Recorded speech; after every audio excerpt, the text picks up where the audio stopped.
Go Edinburgh. Go Edinburgh. Go Edinburgh. Go Edinburgh. Come on, Edinburgh!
The latest in tech suit innovation. The Tier Vinzo utilizes frictionless fiber construction, surface lift technology, endo compression cage, seamless exo shell,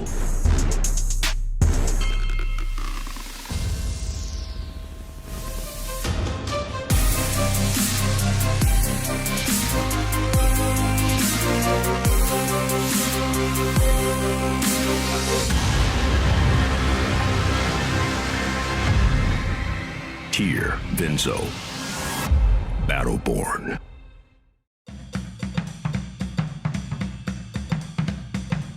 Edinburgh put lots of opportunities in front of me, and all I had to do was take them. There is just so much to do in this city. Always something new to discover.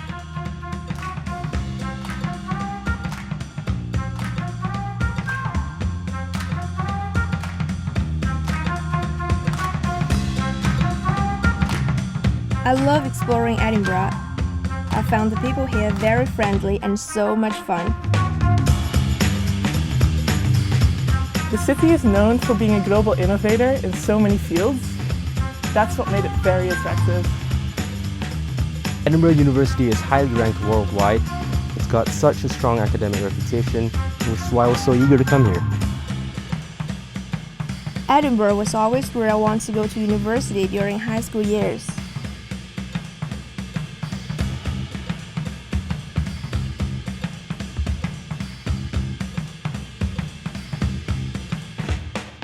It's a city with so many opportunities. It's a city you can be yourself in, and it's a city that challenges you.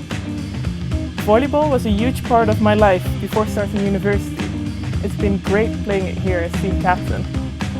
The city has given me global opportunities to build my career, and I'll always be grateful for that. The environment here has changed me. I've discovered my own independence. I've made a lot of friends in Edinburgh. Scottish people are so welcoming. They've made me feel part of the city. Everything I wanted to do, Edinburgh made happen. That's what university should be about. You need to be in a city that can inspire you. Ladies and gentlemen, that was it. There are a lot of world-class universities, but how many of them are in world-class cities?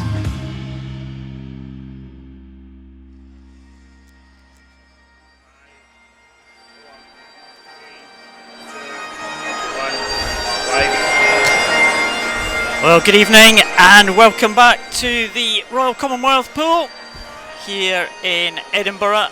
We are here for day one of the 2019 Edinburgh International Swim Meet, and it's finals time on day one. I'm Paul Noble, and I'm joined tonight by Tim Jones, Head of Elite Development for British Swimming. Welcome, Tim.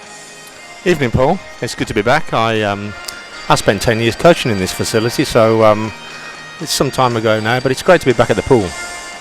Yeah, it's looking pretty good, the pool. You here when after it's been refurbished? No, in fact, my tenure was the period of time immediately before that. But they've done a terrific job in the building. It's certainly a pool that most of the coaches and athletes really look forward to coming back to. And it's pretty recognisable from the time where you and I used to swim back in the day. I think so. I mean, this is one of the iconic swimming venues in the UK. And it's a place that, fortunately, we get to come back to at least once a year now. So, for me, it's personally awesome to be back here. And I know the athletes are looking forward to the meet starting. Well, we had some cracking swimming today, this morning, and again this afternoon. And a very big thank you to our sponsors for helping us to run this international event. Once again, the University of Edinburgh Sport, the City of Edinburgh Council,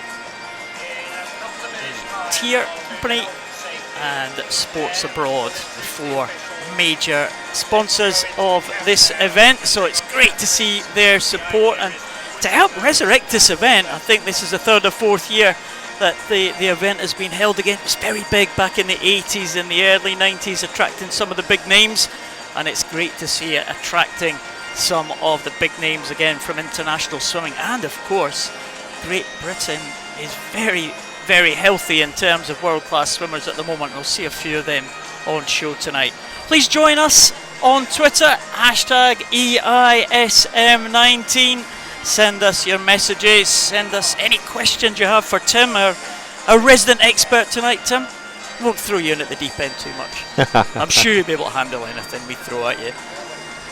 But some finals to come tonight. We will see junior finals, B finals, and the big ones, the A finals. There is the schedule for this evening. Start off with the fastest heat of the men's 1500 metres freestyle. So a long one to start with. Then we move on to the 100 backstrokes for men and women. 200s, butterfly for the women, freestyle for the men. Sprint should be exciting. We're looking forward to the skins events where we lose swimmers after every round. Back up the distance again for the 400 freestyle. Then the breaststroke's always very exciting. We finish with the individual medleys and the medley relay.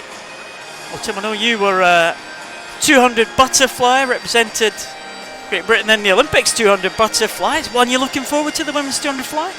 Yeah, it always is. It's a tough event. It's one of those events where your racing strategy is incredibly important. You've not only got to be fit, but you've also got to have a clear strategy and be able to deliver on that strategy.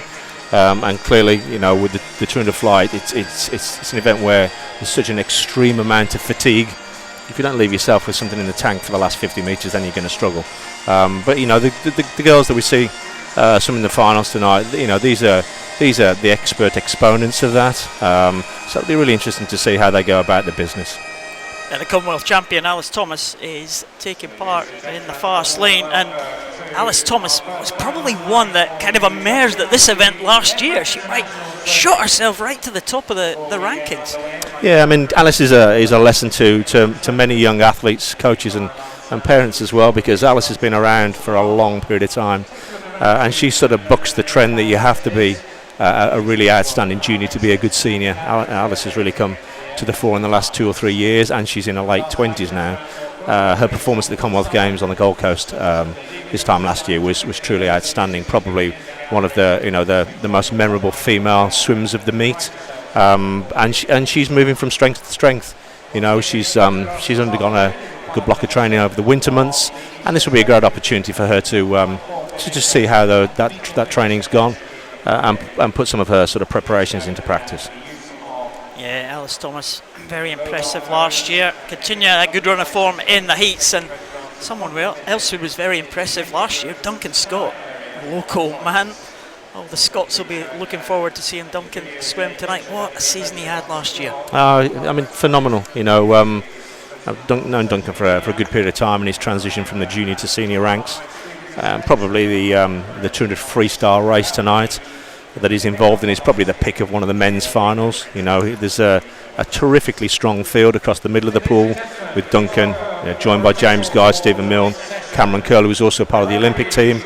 We've also got the upcoming talents of Tom Dean, who's swimming out in lane 1, and Jacob Goodman in lane 7. So that's going to be a great final to watch. You know, one of the real highlights.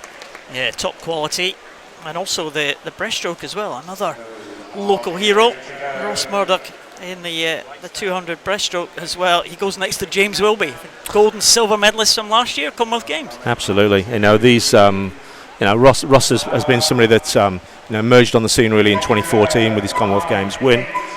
James, again, another late developer who came to the fore this time last year. That will be a terrific race. And the women's breaststroke, again, there's a quality field there as well, so that's another highlight for the programme this evening. Well, 1500 freestyle for men coming out. We've talked mostly about the British swimmers so far, but it is the Edinburgh International, truly international field. You'll see that all the way through the events tonight. Big contingent from Scandinavia, and also high quality team from Spain as well. Max Murphy goes in lane 1 from Loughborough University. Adam Wilson from Newcastle in 2. Ferran Juliet from Spain in 3. Daniel Jervis start as favourite for this one. Commonwealth Games medalist last year.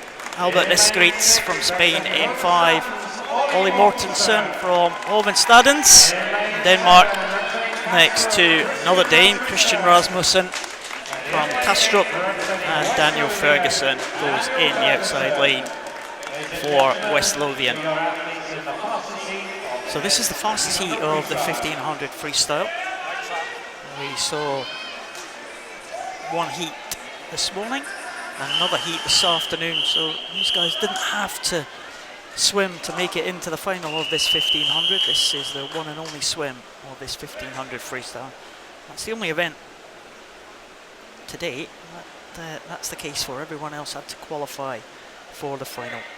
Daniel Jervis in lane number 4. You see lane number 1 at the bottom of the screen, the left hand side as we look at it. Lane number 4, the bottom of these 2 yellow lane markers. Lane number 5 also in the yellow lanes, side by side. So Daniel Jervis off to slender lead in the early stages. 2 Spanish swimmers either side of Daniel Jervis.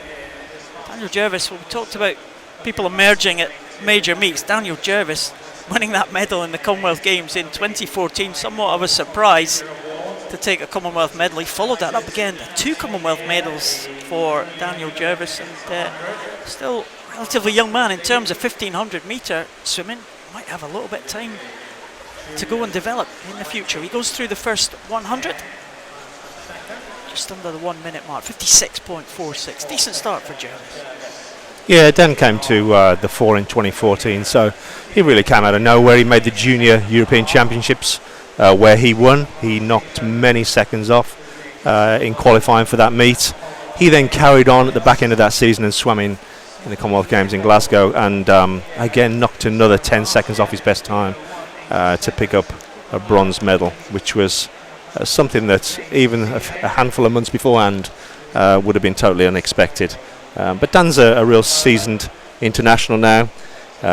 Spends a couple of lengthy periods of time each season training at altitude with the British team in Flagstaff, and this will be quite an important swim for him. You know, it's one of the first long course outings he will have had this season, and he'll want to sort of confirm in his own mind that he's in great shape, ready for the British Championships in just over a month's time.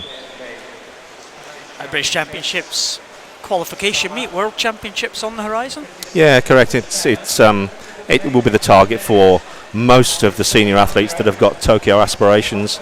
Those championships take place in Glasgow from the 16th to the 21st of April, and Dan will be a hot favourite for this event. He'll have some good strong competition, but certainly from his performances on the Gold Coast last year, where he swam under 14:50 for the first time and really challenged for that gold medal, then he's one of our class acts in this event.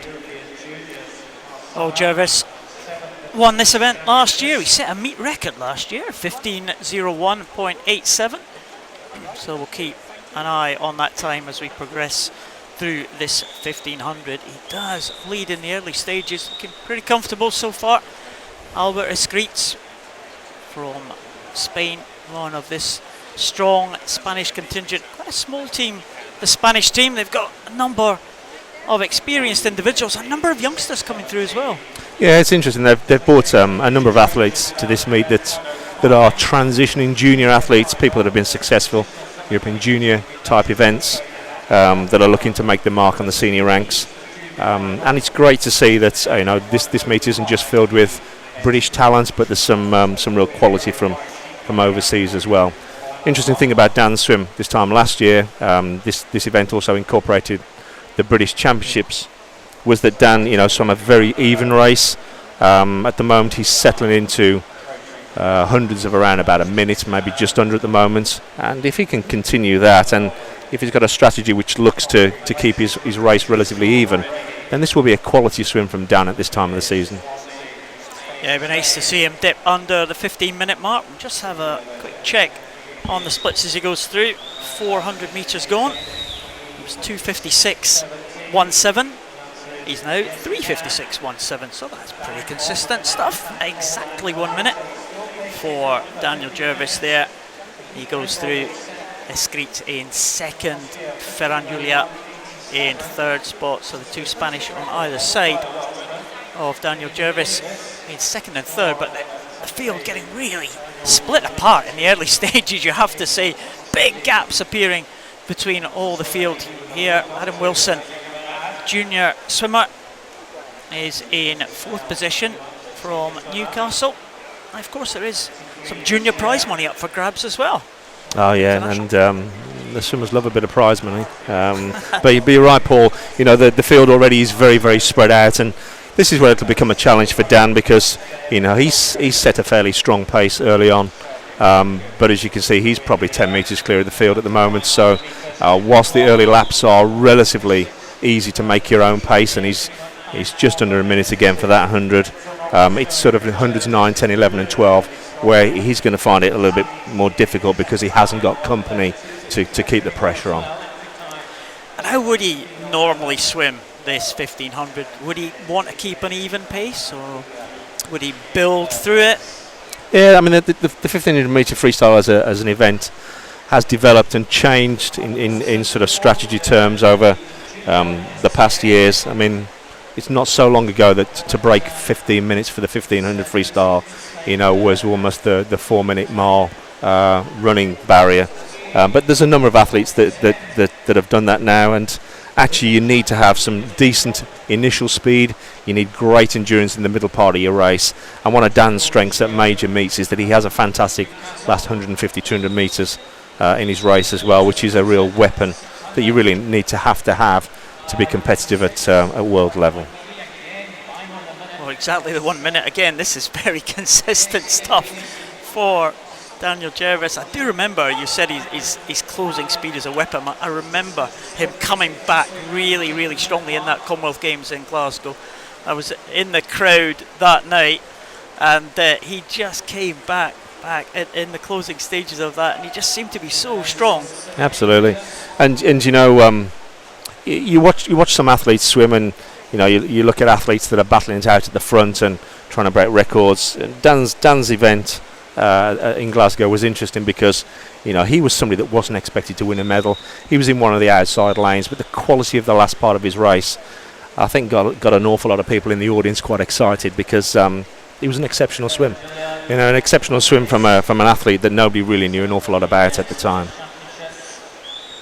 Well, certainly to the delight of the Welsh team that night. It was a great night for Dan Jervis and the Welsh team. British record holder still David Davis, another quality swimmer from the past, Olympic medalist David Davis. I wonder if Dan Jervis has got designs on that time held by his countrymate sometime in the future. He's well aware, Dan, is that if he's going to be a player towards the top end of the field in Tokyo in 18 months' time, he needs to be swimming sort of around about 14:40 now. That's not something he'll achieve today. You know, this is an in-season meet for him. He's working hard, but the ultimate goal will be in and around 14:40 or even quicker than that. The quality of 1500 metres swimming across the world at the moment is exceptional. And Dan knows that he's got to move himself forwards as well. A great swim on the Gold Coast, but he can't rest on that. He's got to move things forward still. Well, we've gone past halfway. That's 800 metres, and he's 7:57.01. Just check on the rest of the field. Albert Escreet some 8 seconds behind him in 8:05.14.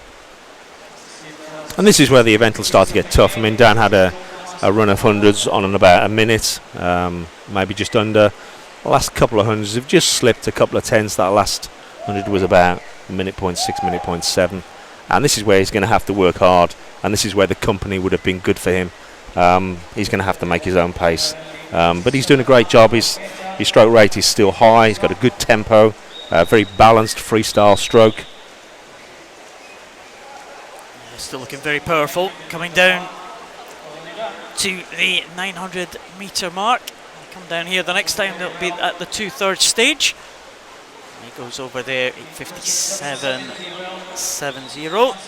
So again, 1 minute point 7 almost, 1 minute point 69.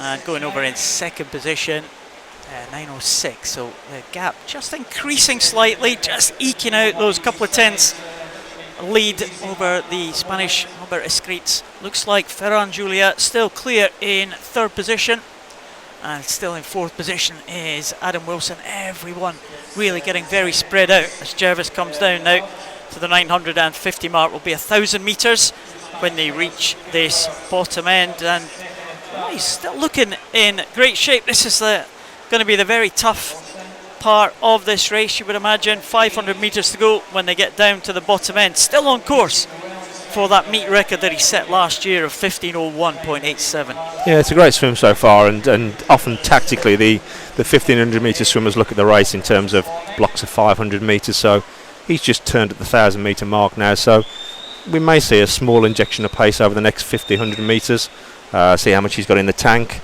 Realistically, from where he's at the moment, he's probably looking at around about 15 minutes on the nose. He's repping at just over a minute. He'll probably find a little bit more down that last 100 metres. So he'll be on and around the 15 minute mark.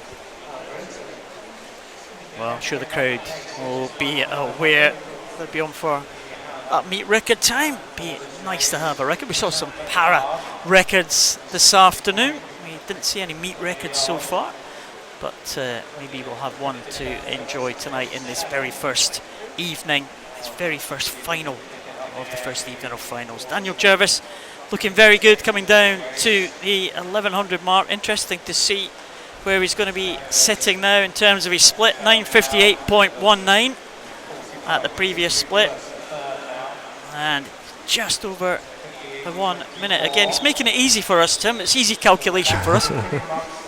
And he's found a couple of tenths on that 100. He was just over a minute on that 100. So, as I suggested, a little bit of an injection of pace on that 11th 100. But he doesn't look overly distressed. He looks as though he's relatively comfortable at the moment, as comfortable as you can be at this stage of a 1500 metre race. And I think if he swims anything around about 15 minutes, he'll be very happy with that at this stage of his preparation. Just over 4 weeks now to the British Championships, and that will be clearly a huge focus for him to make the British team. You know, he'll have to hit a fairly tough qualifying standard, which will be at the back of his mind, but this will be fantastic preparation for him to be able to achieve that. Well, he's moving in the higher echelons of international swimming over the last couple of years. We've seen him get Commonwealth Games medals. I wonder if we're going to see him get any other international medals in the future. Certainly a class act we are watching right here in the first night of finals here at the Royal Commonwealth Pool. Again, just 1 minute point 3 there, so he is keeping that pace up, and I think it's on course for, as you say, Tim, just under the 15-minute mark. It's 1250 gone as he goes through that top end.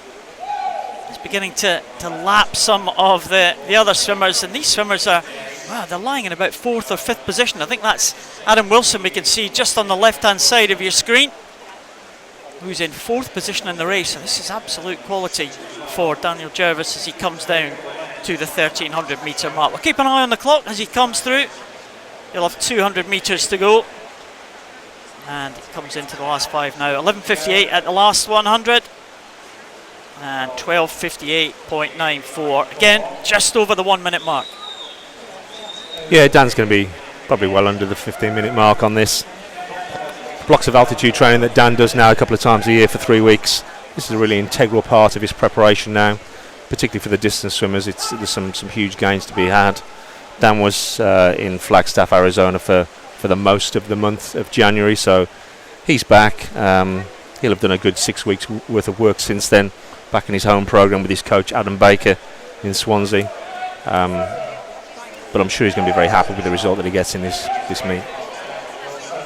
Yeah, he looks very comfortable, I have to say, even after 1,350 metres of a 1,500 metre swim. And Daniel Jervis is coming down. You'll hear the bell. Maybe get a little bit of a spurt of energy when you hear that bell going. 100 to go. First one to hear the bell, Jervis, just under the 1 minute, just over the 1 minute mark for that last 100, but he is under 15-minute pace then with just under 100 to go. And we don't often see sub 15-minute 1500 swims in this country. Becoming a little bit more commonplace in international swimming, but for most athletes in season, when there's fatigue, then anything around the 15 minutes mark would win most international competitions. So he's pretty much just on 30 seconds for that 50, so he's going to swim 14.58, maybe just under that. Well, you're watching real quality here for this first final of the evening. Daniel Jervis from Swansea University coming in to the closing stages now. Is he going to dip under that 15-minute mark? It would be great to see it. He's going to be well under. He comes in 14.57, and that is a meet record for the Edinburgh International for Daniel Jervis. Excellent swimming, and he wins the gold in this 1500 freestyle. Yeah, Dan's acknowledged his coach. You know, I'm sure that's right at the top end of his expectations for this time of the season. You know, it's a real job well done. It was a well-balanced race. There was no one part of the race which started to slip away at all. Very, very comfortable in repeating those minute flat splits through the large part of the race. He'll be very happy with that. Well, incredibly consistent swimming there for Daniel Jervis. It's going to be silver and bronze to Spain. Albert Escritz and Ferran Julia, they take the second and third positions. Albert Escritz going a couple better than he went last year, missing out on the medals, just in 4th position. But he's gone up to the silver medal position in that time of 15.14, so not far away from his entry time. Not a bad time at all for this. No, that's a quality swim. You know, I think the fact that Dan's swim was so quick, you know, has almost taken some of the focus off the quality of the second place performance as well. But 15.14, you know, again, for any international swimmer at this time of season is high quality.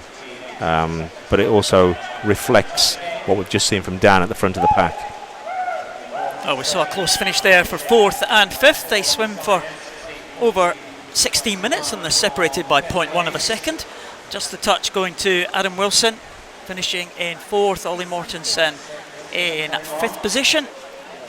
We're looking at the 6th place finisher now, Max Murphy in 6th place, actually, right down here in lane number 1.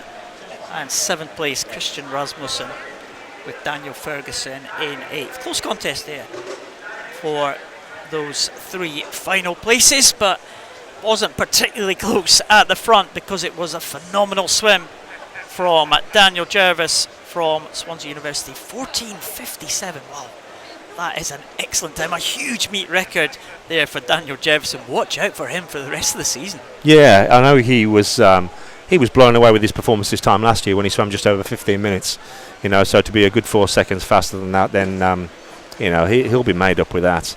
And maybe for one of the later events, Alice Thomas, who swims in the same program, you can never necessarily say that one swimming in the program is going to dictate the result for the program for the whole of the meet. But the signs are good for the program. They're clearly in a good place.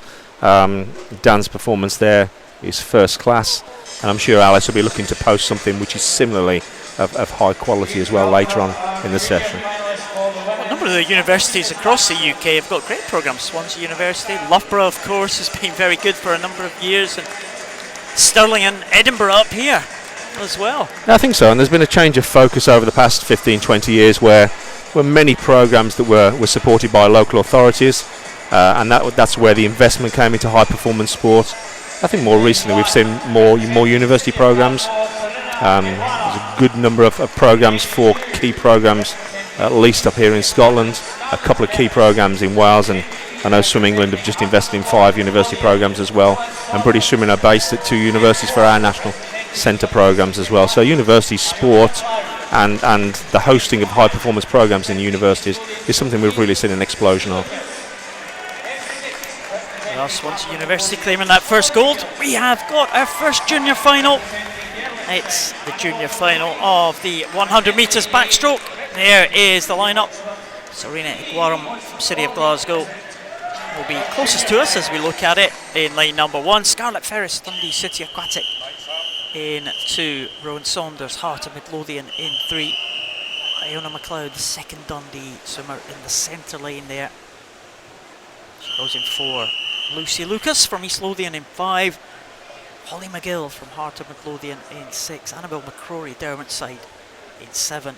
And Mimi Morley-Isaac from City of Oxford in lane number 8. Iona McLeod fastest into this junior final, 106.21, only 0.2 ahead of Lucy Lucas. And Holly McGill also had a very good swim from an outside lane to make the final in this one. Yeah, and this is pretty tight across the pool. It was barely a second that was separating the 8 athletes from the heats this morning. It's a big year of junior swimming this year. We've got British teams going to the European Youth Olympic Festival, European Junior Championships, World Junior Championships as well. So for some of the older junior athletes, there's some real prizes and real meets to aim for later on in this season. Well, Iona McLeod has gone out to a lead. They've just gone past halfway now, coming up to the final stage. You see here, Iona McLeod is leading Lucy Lucas. It's very close for 3rd position, but it does look like this one is going to go to Dundee City Aquatic. Iona McLeod coming in now, 106.21. She's going to be faster than that, well faster, yeah, 104.45. That's the way to follow up a heat swim. Iona McLeod improving by almost 2 seconds there. Great swim in the final. Yeah, and great balance to the swim as well. It was an aggressive front end, but it wasn't at the expense of a quality second 50 metre as well. And we saw throughout the expense of the race that Iona just moved further and further ahead, and she finished really strong. She didn't lose any stroke rate at all. That was a quality swim. Iona McLeod, first junior final winner. We have another junior in this B final as well, and that's Katie Shanahan in lane number 1. So Iona McLeod taking that first junior final. Excellent swim there, following that heat swim of 106. She's improved that to 104.45. There's Katie Shanahan with that hat of City of Glasgow. She goes in lane 1. Catalina Coro from Spain in 2. Sophie Wilson Millfield in 3. Lotta Upan, the swimmer from Finland, swimming for the University of Stirling. Emily Grant, University of Stirling in 5. Robin Crawford, City of Glasgow in 6. Emily Osborne, Loughborough University in 7. Jessica Damon, Edinburgh University in lane number 8. Lotta Upan, she might have expected to make that A final, Tim. She just missed out in 9th position. She's going to try and make amends here in this B final? I'm sure she is. She's only been in the Stirling programme for just about 6 months. She has a great turn of speed, quality skills off the start and underwater. I'm sure she would have wanted to be in the main final, but as preparation for for some of the more important meets later on the season. It's important just to get in and race hard. So, whilst there be an element of disappointment, this is still a quality opportunity for her to post a mark. Well, she certainly gets a chance to swim in the final session in this B final, and she is stamping her authority on this one. She's an internationalist for the Finnish team, now based in Stirling, as we said, and she is going to win this B final. Good contest for second. Sophie Wilson, Emily Grant, Robin Crawford all in the mix, and also Katie Shanahan, the junior, right down at the bottom there, coming through for third position. But Lotte Uppland taking that one, 103.96. Sophia Wilson in second and Katie Shanahan in third. I think just slower than Iona McLeod in that junior final. Yeah, and a real contrast then in the strategy between the junior final and that second final. That was very much Lotte, putting it on the line down the first 50. Some of the girls were coming back towards her the last 15 metres. It ended up being quite a tight finish in the end. Sophia Wilson did a good job, and Katie Shanahan down in lane 1. Yeah, Katie Shanahan, that real talent. We've seen her over a number of events, and she's still fairly young. She's only 15 this year. Yeah, we took Katie out to a meet in Canada just before Christmas, a short course meet, and she has great skills and potential on freestyle events, backstroke events, medley events, and I think ultimately when she gets a little bit older, she'll need to make a decision as to where she sees her forte. But as a young junior athlete, she doesn't need to make any decisions as yet. She's just loving life and swimming lots of races, and she's doing a great job.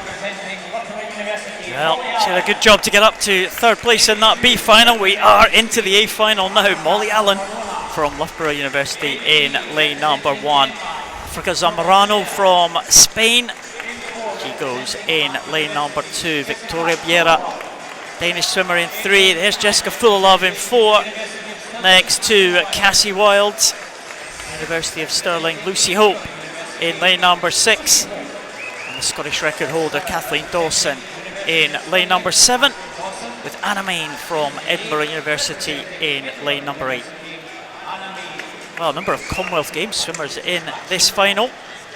Jessica Fullilove, Cassie Wild, Lucy Hope, Kathleen Dawson. Should be a cracking final. Yeah, it's a great final, and some girls that have had some real challenges. Jess Fullilove, in the middle of the pool, the end of the last 2 seasons, has had significant injury that's taken her out of the end of season meets. So I know she feels as though she has a point to prove. Kathleen Dawson has had some injury challenges this season. Cassie Wild not long moved from her original program in Ellesmere down in England. She now swims out of University of Stirling. So some girls with some points to prove, I think.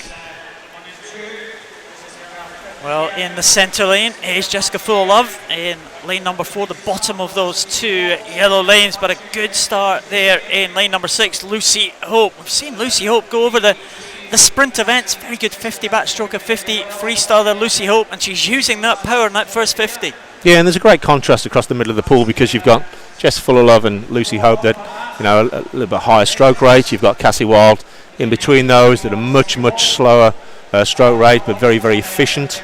But Jess is putting it on the line there. 29.8 to your feet's not slow. And Jess Fullilove has gone ahead. Great work off the wall as well. She's holding off the challenge of Cassie Wild, 1 lane up, and also Victoria Biera 1 lane down. But it does look like Jessica Fullilove is going to get this one. Is she going to dip under the 1 minute mark? It's very close, maybe just over, but she will take it in 1 minute point 85. Jessica Fullilove will take this Edinburgh International title. Very good time as well. Cassie Wild does get up for second position, and it is Lucy Hope in third place. 102.67, 3 100s between Lucy Hope and Victoria Biera, but Jessica Fullilove really dominated that one, winning that by over a second in the end. Yeah, probably a little bit of a surprise. I think we expected the race to be a little bit tighter at the back end of the race. That's a great time for Jess. Jess has only got a best time of just over a minute point 3. So to be swimming within half a second of your best time, with still another 5 weeks of preparation to go to British Championships, she'll be in a good place after that. Oh, excellent swim there for Jessica Fullilove, taking that one 1 minute point 85, following up very fast swim in the heats, 101.30. So 2 great swims back to back there, if you pardon the pun. for Jessica Fulop. Absolutely, and I think there'll be a number of the senior athletes here that need to put themselves on the line in heats as well. If we look forward 18 months, then the finals, Tokyo Olympics, are going to be morning finals. So the ability to swim quality sort of swims in the morning is something these athletes are going to have to practice over the next 18 months. Yeah, a little bit of a different aspect to have morning finals. It's been done a couple of times. Remember, you swam in Seoul in '88. They had morning finals in Seoul as well in '88. So they did, and more recently in Beijing in 2008. And it's typically a decision which is determined by some of the US broadcasters. But it's nothing that's it's not a challenge that we can't rise to. We have some plans in place as to how we're going to ensure our athletes as good as they can be in the mornings in 18 months' time. But the way that Jess approached her swimming today by swimming a high quality morning heat is something that athletes can do themselves, put themselves on the line. And we saw that in some other heats as well. Men's 200 breaststroke this morning was high quality heats. We'll see the men's 200 breaststroke in a short while. At the moment, we're on to the junior final of the men's 100 backstroke.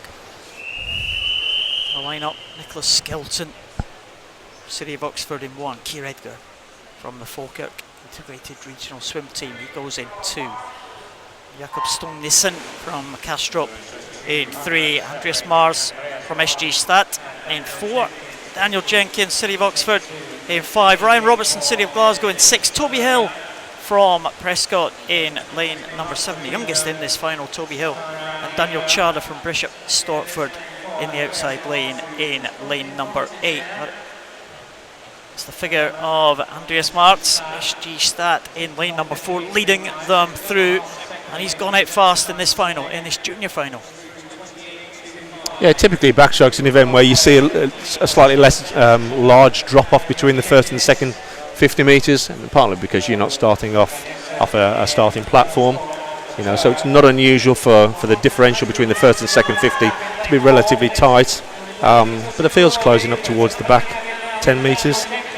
Well, there was only 2 100s between Andreas Matz and Daniel Jenkins in the heat. It's close again, but it is Andreas Mars will take that one, 58.18, and 0.3 the difference between him and Daniel Jenkins now, with Jakob Stone-Nissen in 3rd position. It did close up in the end, didn't it? Andreas Mars just managing to hold on to take that final, and another improvement for him, 58.82. And he improved that to 58.18 in that junior final. So yeah, it was an exciting final in the end. There were 4 athletes going in that had got a time from the heats under a minute, and that's always a barrier for the boys on backstroke. 6 of them broke a minute in the final, so a good number of them moved it on. It's a good race in the end. Yeah, good contest indeed. I wonder what we are in for here. Time's very close for this B final. Mark Ford from City of Glasgow in 1. Philippos Yakovidis from Bath University in 2. Jack Shillinglaw, Ellesmere College in 3. Liam White, Swansea University in 4. Perry Gardner, University of Stirling in 5. Jeffrey Matthew from Stad Clem in lane 6. Andreas Elmgreen, Denmark in 7. Sam Peace from University of Stirling in lane number 8. One junior in this one, Mark Ford from City of Glasgow, but Perry Gardner, again, missed out on the final. It was quite a high quality last couple of heats in this backstroke. Perry Gardner went in one of the first seeded heats. He again might have expected to be in that A final. I think so, and there's some real opportunities for the backstrokers in Britain at the moment. If you look at the British medley team, you've got Adam Peaty on breaststroke, you've got James Guy on butterfly and Duncan Scott on freestyle. So there's an opportunity for somebody to be on the front of that team and potentially in a Tokyo final and potentially winning a Tokyo medal. So for somebody to put their head above the parapet and produce something of quality in the next 18 months, there's some great opportunities there. Well, it looks like producing the quality in this B final. Liam White from Swansea University in lane number 4. Perry Gardner just about in 2nd. Yakovidis down there in lane number 2 also featuring, but I think it's just going to be lane number 4. We'll take this one. Liam White in 56.75. he will take that one in second position. It is Perry Gardner in 57.28, and it was Jeffrey Matthew from Stud Clem who will take the third position. It was close between Perry Gardner and Matthew, only 1/100th of a second separating them, but Liam White, well, he got the edge and he held on by around about half a second in the end.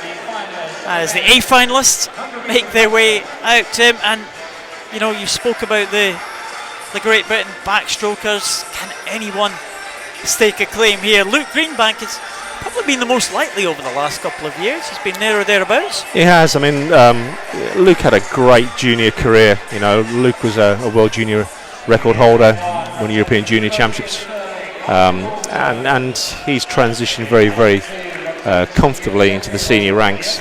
But now's the time, you know, that Luke needs to move things on, as they all do. Luke's had a terrific season so far. His short course performances just before Christmas were outstanding, truly outstanding. And in recent weeks, he's swam at long course meets and posted some decent times. So I'm sure Luke, in his own mind, is going to want to think that the 55-second barrier is probably somewhere he'd want to be as we move into this final. But he's going to be challenged by Brodie Williams, Elliot Clogg, the German swimmer Christian Diener. So this will be an exciting final. Well, there's the full lineup. Martin Moulton in 1, Elliot Clogg in 2, Brodie Williams, Luke Greenbank in 3 and 4, Christian Diener. Some powerful heat, the German this morning. Marcus Lee from Bergen, the Norwegian. Craig McNally is in there, University of Stirling, experienced Scottish Commonwealth Games swimmer. Craig McNally, always with that blistering trademark finish in the 200 backstroke. Maybe a little bit more difficult to do that in the 100. James McFadden completing the lineup up there in lane number 8. Luke Greenbank, 55.41 in qualification. Expect him to try and go faster than that. I think there were a few people just keeping a little bit in hand for the final. It's very close in the early stages though. Nothing to choose between 4 swimmers probably. No, and you know, they'll be looking to have the feet on the wall in 27.0, maybe just under that. That gives them a chance of swimming. There we go, 27.0 it is. That'll give them a chance of swimming sort of 55 low, maybe slightly under that. But this is very competitive across the pool. There's nothing that splits the whole of about 4 or 5 lanes. Well, Craig McNally it was who was first to the wall there. Christian Diener and Luke Greenbank absolutely together as they hit the wall at the halfway point. Luke Greenbank coming through, McNally maybe holding on. Christian Diener in lane 5 might take it, and it is Christian Diener. The German will take that one, 55.41. It was really close there. Christian Diener just a 10th of a second ahead of Craig McNally. In fact, 0.06 ahead of Craig McNally. And he was 0.4 ahead of Luke Greenbank. What an incredibly close finish between 3 or 4 swimmers there. 0.18 between the top 4. Yeah, probably a closer race than we were expecting, and I think the athlete they'll probably be happiest with that is Craig McNally. Craig started training in Stirling recently. He's more renowned as a 200 metre athlete, an athlete that really does come strong through the back part of his race. But he was out pretty quick then for Craig. He'll be very happy with that. That's 100 metre form that we haven't seen from Craig in a good number of years. Yeah, it was very good. 27.09 at the turn, just 7/100s ahead of Luke Greenbank and Christian Diener. Christian Diener just getting the touch, but really that could have gone anywhere. I think so. Yeah, it was a great race across the pool. It was tight at 50. There was nobody that really was ahead of the pack. And as we came down, there was the 4 lads that any one of them could have won it really, based on whose arm cycle was hitting the wall first.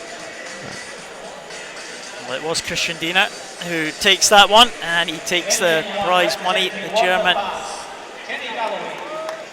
And we move on now to the next event, 200 metres butterfly for women. It's the junior final. Jenny Galloway going in lane number 1.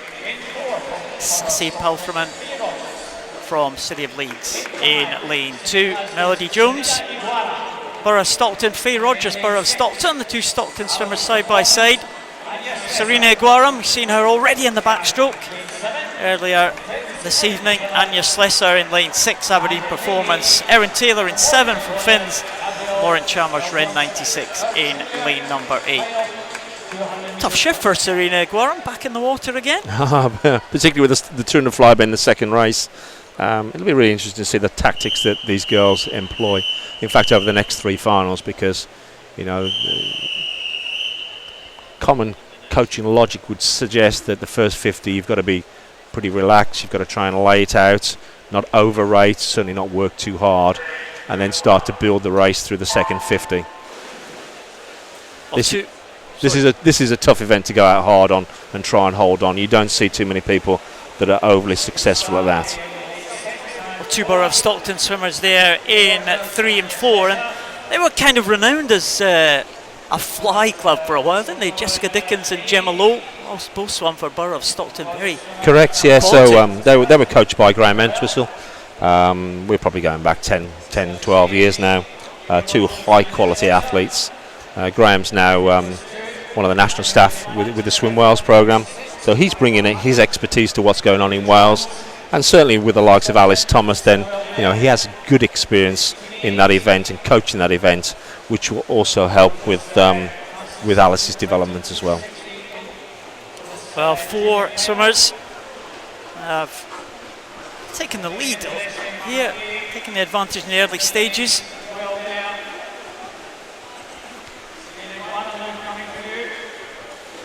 It's very close as they approach the halfway point. Very close indeed between the 3 swimmers, all touching almost together there. Faye Rogers just getting the touch in first position. Melody Jones second. Serena Guaram in 3rd spot.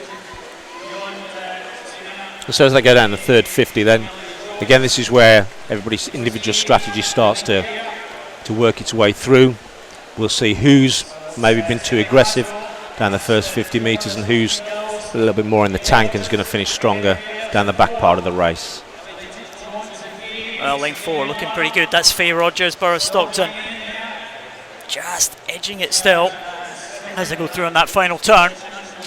Serena Guaram, well, she's not showing too much fatigue. Probably more of the more familiar place for Serena Guaram swinging this 200 metres butterfly.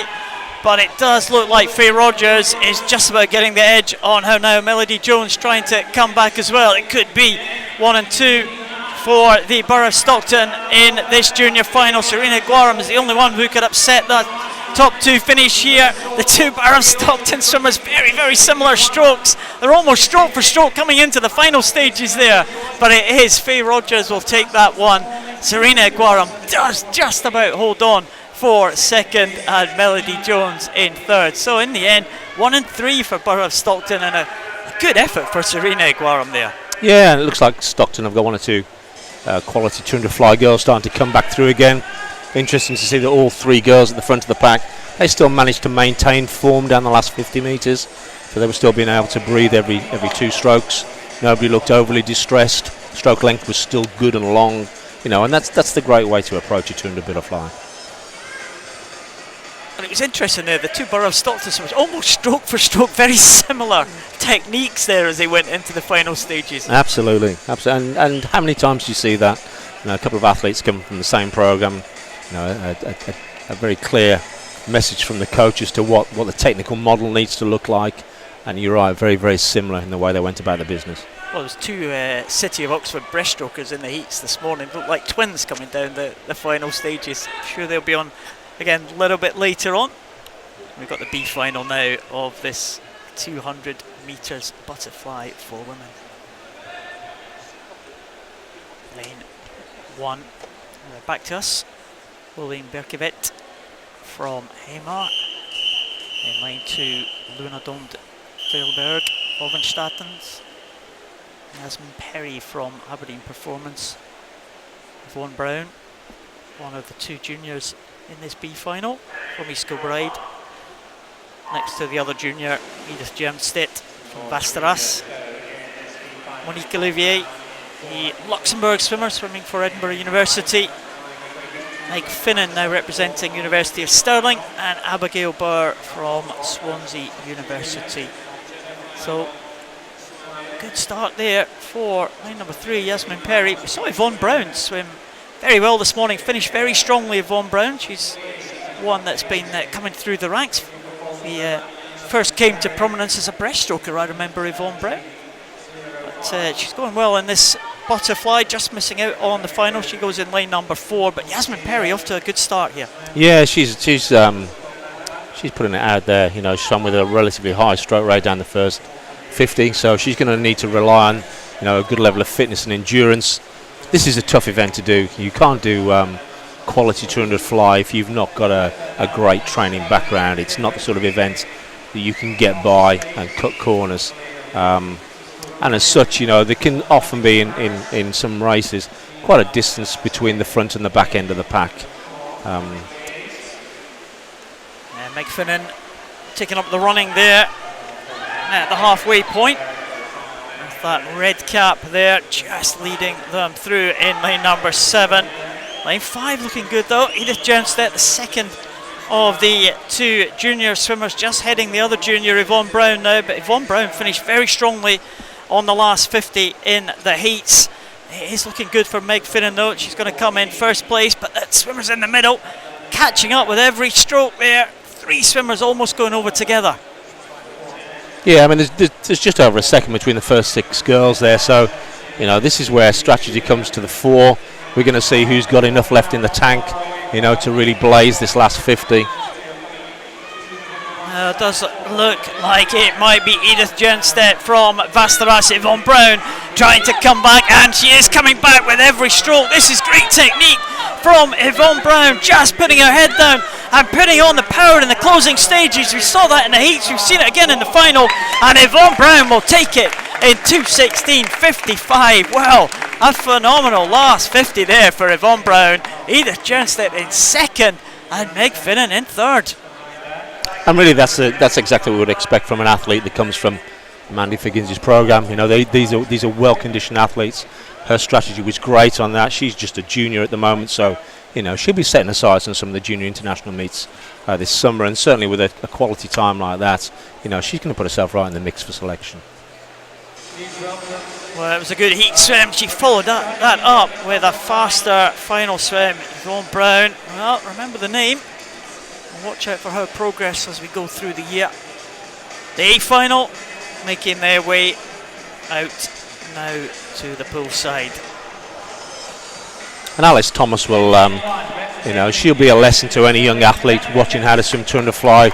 You know, the way she approaches this, how relaxed she'll look down the first 100 metres of the event, the way she'll hold good form underwater on all of her turns. So, you know, she's somebody that certainly there's a lot of finesse about how she races this event.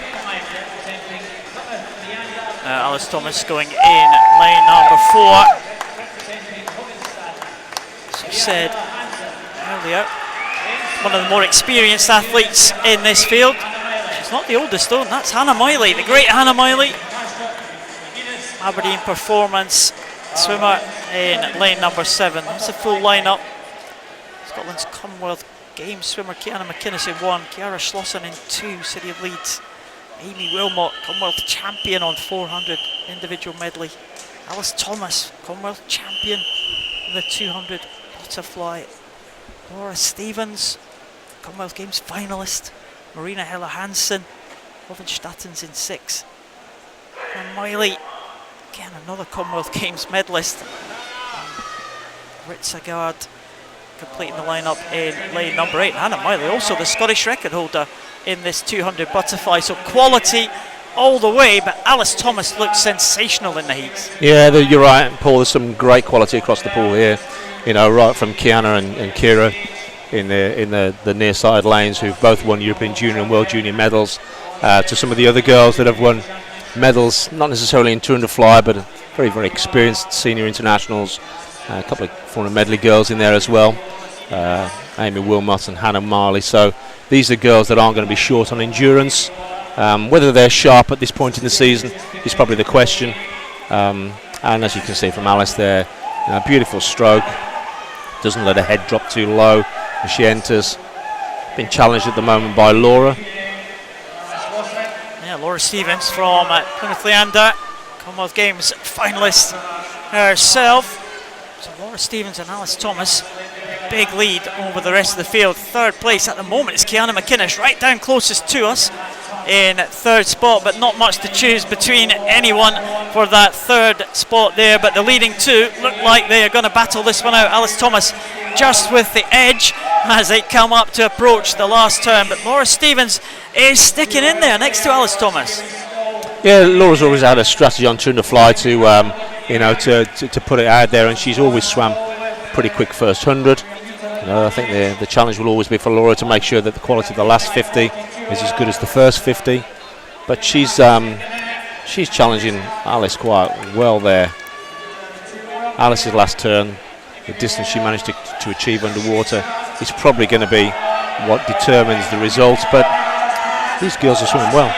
Yeah, it's going to be another good time here. Alice Thomas and Laura Stevens absolutely together here. Alice Thomas just with the edge. Great battle for third, but a great battle for gold and silver. Looks like Alice Thomas is just about going to take this one from Laura Stevens. She gets in 208.75. Well done, Alice Thomas. She wins the Edinburgh International again for the second year in a row. But Laura Stevens, well, she pushed her all the way under the 210 mark for Laura Stevens, 209.24, and the bronze, well, that could have gone to any one of three swimmers there, but it does go to Kiara Slosson from Leeds in 212.99, just ahead of Kiana McInnes. Those two have swum against each other a number of times, just separated by a tenth of a second.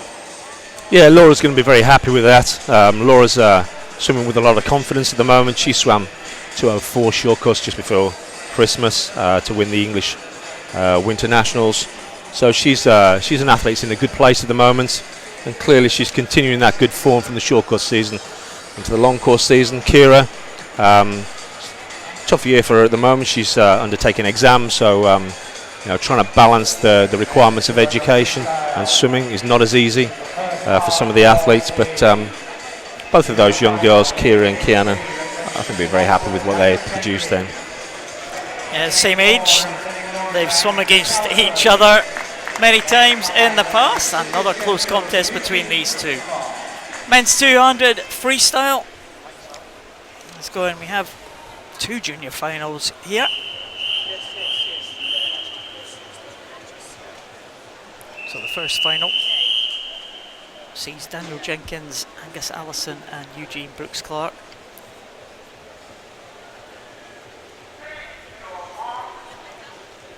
So I've decided to run two junior finals. We have 9 junior swimmers qualified for the final, so they're going 3 and 6. So 3 swimmers in this one: Daniel Jenkins, Angus Allison, Eugene Brooks-Clark. There was an absolute tie for 8th place. So both the swimmers making their way to that final, Daniel Jenkins and Eugene Brooks-Clark. There wasn't a swim-off for that 200 freestyle, probably because one was in the afternoon and one was in the morning, so they've decided to give them both a chance to swim in this final session, and they're taking that chance at the moment as they lead Angus Allison, who was just under a second faster than them in the qualification heats earlier today. Yeah, it's great that these all these lads have had the opportunity to race again.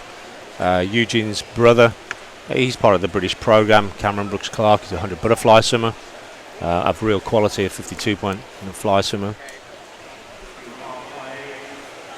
Got over at the halfway point, and Daniel Jenkins just with that lead. Eugene Brooks-Clark in second position. Angus Allison got a little bit of work to do. He doesn't want to let the two on either side of him get a little bit too far ahead here. It's going to be tough for him to come back. Yeah, typically this is an event again where if your strategy is smart, then you will have something in the tank for the second 100. There's often athletes that will have an approach of trying to keep the first and second 100 as balanced and as even as possible. So they had the feet on the wall in about 58 seconds for the first 100. So I would imagine they're looking to swim 1:57, that sort of time, to finish us off. Well, Jenkins and Eugene Brooks-Clark both swam 1:58.76. I wonder if they're going to be inside that one. They both got a second chance to swim. Looks like Daniel Jenkins will take it in 1:56.29. So big improvement there, 2.5 seconds for Daniel Jenkins. He'll be pleased with his performance. And Eugene Brooks-Clark also faster than he went in qualification. Dan Allison, just a little bit too much for him to make up. So 156.29, that'll be the target for the juniors to come. And the second batch of juniors, 6 of them, making their way out for this second junior final. Kieran Thomas from Newcastle in lane number 2. Alexander Savic from Serbia goes in lane number 3. Fraser Agnew, Aberdeen Performance in 4. Rasmus Nicholson from Kastrup in lane 5. Lewis Binning from Basildon in lane 6. And Linus Carl from Landskrona goes in lane number 7. So, international field, Serbian, 2 Scandinavians taking part in this final. Here is the lineup. Fraser Agnew and Rasmus Nicholson just separated by 9/100ths of a second in qualification. So it promises to be a tight race, this one. The second junior final. And it's good to see the countries bringing their young talent here as well. Absolutely. So the athletes in lane 5 and 6, those are slightly younger boys. Those are lads that would be eligible for the European Youth Olympic Festival this year. The other junior athletes, they're a little bit older, so they're the athletes that will be looking for European Junior or World Junior selection. Well, we don't have a swimmer in lane number 5. Rasmus Nicholson not taking the start there. So we could have only had one race after all, the qualification there, but never mind, it is what it is. Going out ahead in the early stages, Lewis Binning in first position, Fraser Agnew just behind, 26.64 for Lewis Binning from Basildon. Again, one of those youngsters that you were talking about. Yeah, and mid-26s for the first 50, you know, as a senior athlete, you might expect to swim 152, 151, even 150 off that. Some of these younger athletes won't quite have the level of endurance that some of the senior athletes have just yet, so don't expect the overall time to be quite as quick as that. But certainly off first 100 split of 55.6, you know, they'll be wanting to shoot towards 154 low, 153 maybe, if they can finish strong. Well, looks like a head-to-head here in 3 and 4. Alexander Savic and Fraser Agnew. They are side by side here, both born in 2001, so 18 years of age this year. And they have now gone ahead of the youngster in the field, Lewis Binning, just 15 years of age this year. In fact, 16 years of age this year, but it does look like it is going to be Alexander Savic now. He just has the edge. Fraser Agnew, a little bit of work to do, but he is beginning to pull up on the Serbian now. It is going to be a very tight finish here as Fraser Agnew just kicking in with the legs in the closing stages now. It's very, very tight in the finish, but Fraser Agnew did a great job there, and he will take it in 154.98 with Alexander Savic in second position, just 0.1 of a second behind there. But a very good last 50 for Fraser Agnew, showing a lot of maturity there in that race. Yeah, and I think, you know, international sport, certainly international swimming, the ability to have a strong back part of your race is a real weapon. You know, gone are the days now in most events where you can shoot from the front and hang on. Most events now are determined in what happens in the last 50 metres. I think the Olympic 100 freestyle in Rio, I think the athlete that won the event, he turned 7 at 50 metres. And it was all about what happened in the second 50 metres of the event. So, you know, coaches working on the quality of the back end of a race is something which is right to the fore at the moment. Well, we've got some, talking about quality, we've got some real quality on show in this B final of this men's 200 metres freestyle. So what can we expect in the A final, you ask? Well, Jarvis Parkinson goes in lane 1, Loughborough University. Michael Gunning from Stockport in 2. Marcus Kroes-Svens from Denmark in lane number 3.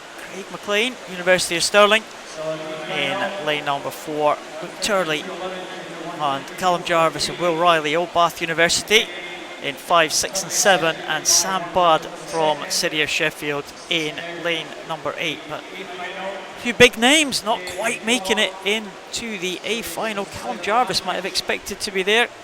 Craig McLean also just missing out. He goes in the fast lane for this final in lane number 4. Craig McLean off to a decent start ahead of Luke Turley and ahead of Marcus Kroya Svens, the Danish swimmer, just one lane down in lane 3. Yeah, and I think it's, such is the quality of 200 freestyle swimming in Britain at the moment, and the fact that everybody wants to be part of the men's 4x2 relay, then we can come to a meet like this and see people like Callum Jarvis, who's part of that World Championship winning team, who's only making a B final. Now, Callum's an interesting athlete because he doesn't always swim particularly well in season. He's the sort of athlete that when he goes through a taper to the big meet, he finds an awful lot of time. But I expect to see some real quality at the front of this B final. I know Craig McLean will be shooting for 150, which is what he swam at the University Championships 3 weeks ago, so he'll want to be near to that time again. Well, Craig McLean still leading them through. He's led pretty much from the start, and next to him, well, it does look like Michael Gunning just had the touch there, a couple of lanes down from Craig McLean. He's very close. Luke Turley trying to come back on Craig McLean. Marcus Kroya Sven, but Craig McLean is trying to hold on. It looks like Luke Turley might just have the edge. Callum Jarvis coming back too, but Luke Turley has had a spurt right at the end here, and that will take him ahead of McLean, and he will take it in 1:51.53. Good swim there, Luke Turley from Bath University. McLean will be second, Marcus Kroya Sven's third, and fourth it is Callum Jarvis. Yeah, Luke's got a great engine. He burst on the international junior scene a couple of years ago, and he's one of those athletes that swims very balanced races. He's always got a really strong second part to his race. He made the move about 4 or 5 months ago from the Hatfield Swimming Club, and the coach Janko Gojkovic, and he now swims in the National Centre with coach Joel Fink down in Bath. So he's training on a daily basis, with James Guy in that group and Callum Jarvis, and it looks like that's starting to reap some rewards. Well, the A final, the one you marked, Tim, was the one to watch. Real quality here. Tom Dean goes in lane number 1, Bath University. Matthias Reisgaard from Denmark in 2. European champion Duncan Scott, University of Stirling in 3. James Guy, Olympic World Championship medalist, he goes in 4. Stephen Milne, member of that Olympic silver medal winning relay team. Cameron Curl, also an Olympian, he goes in 6. Jacob Goodman from Millfield in 7, and Reg Lloyd from Team Ipswich in lane number 8. Well, right across the pool, Tim, it's real quality. James Guy and Duncan Scott right next to each other. Yeah, and I'd be interested to see what strategies they employ, because Duncan, James and Stephen, they all have the ability to take the race on from the front. Duncan's European Championship winning performance last year in Glasgow, when he swam in an outside lane, that was a committed swim right from the gun. James is not shy and making a commitment in his races as well. So the strategy employed by these lads will be interesting as we go through this race.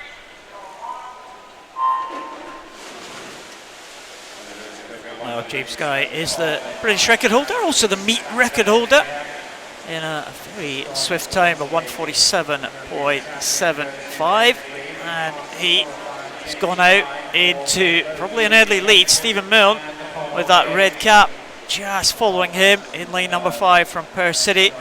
Duncan Scott also in contention as well. Tom Dean has gone out fast, and actually Tom Dean leads them through the first 50. Yeah, Tom's had a great start to the season. He again moved to the Bath National Centre in September. Tom's probably swum the fastest 200 freestyle by any of these boys so far this season, although a couple of the lads haven't swum too many. Tom swum 1:47 low as a best time in season, so he's going to be a player, and he's probably seen as one of the bright young things in British swimming at the moment.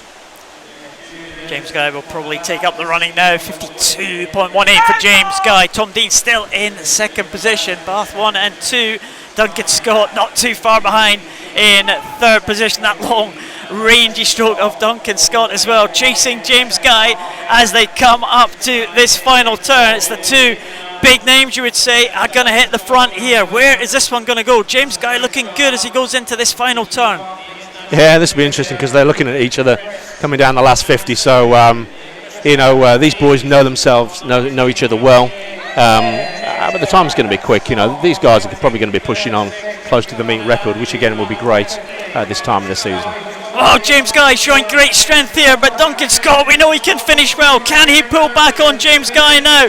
James Guy having a look over. He's got the edge on Duncan Scott now. And it looks like James Guy is going to close this one out. Scott coming back, but James Guy will take it.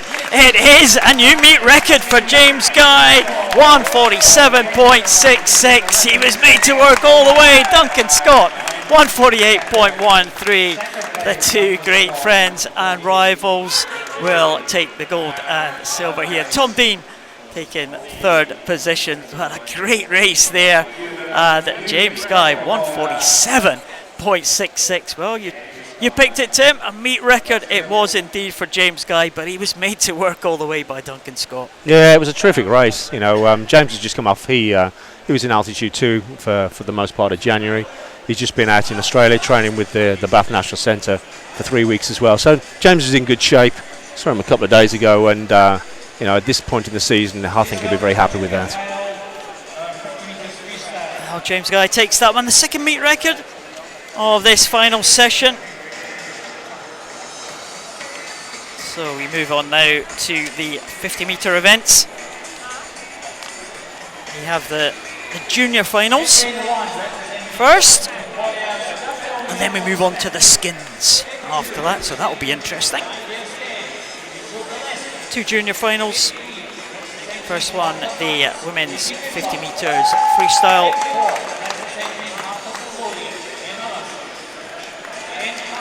Gabrielle Melbourne-Smith going in 1 for Warrington. Rachel Gillespie from Milngavie and Bearsden in 2. Katie Goodburn from Warrington Baths in 3. Emma Russell, Heart of Midlothian in 4.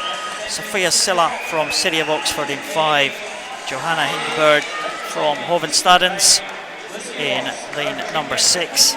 Evie McLean, City of Oxford in 7. And Lucy Ross from East Kilbride in lane number 8. That is the junior final for the 50 metres freestyle. One length of the pool.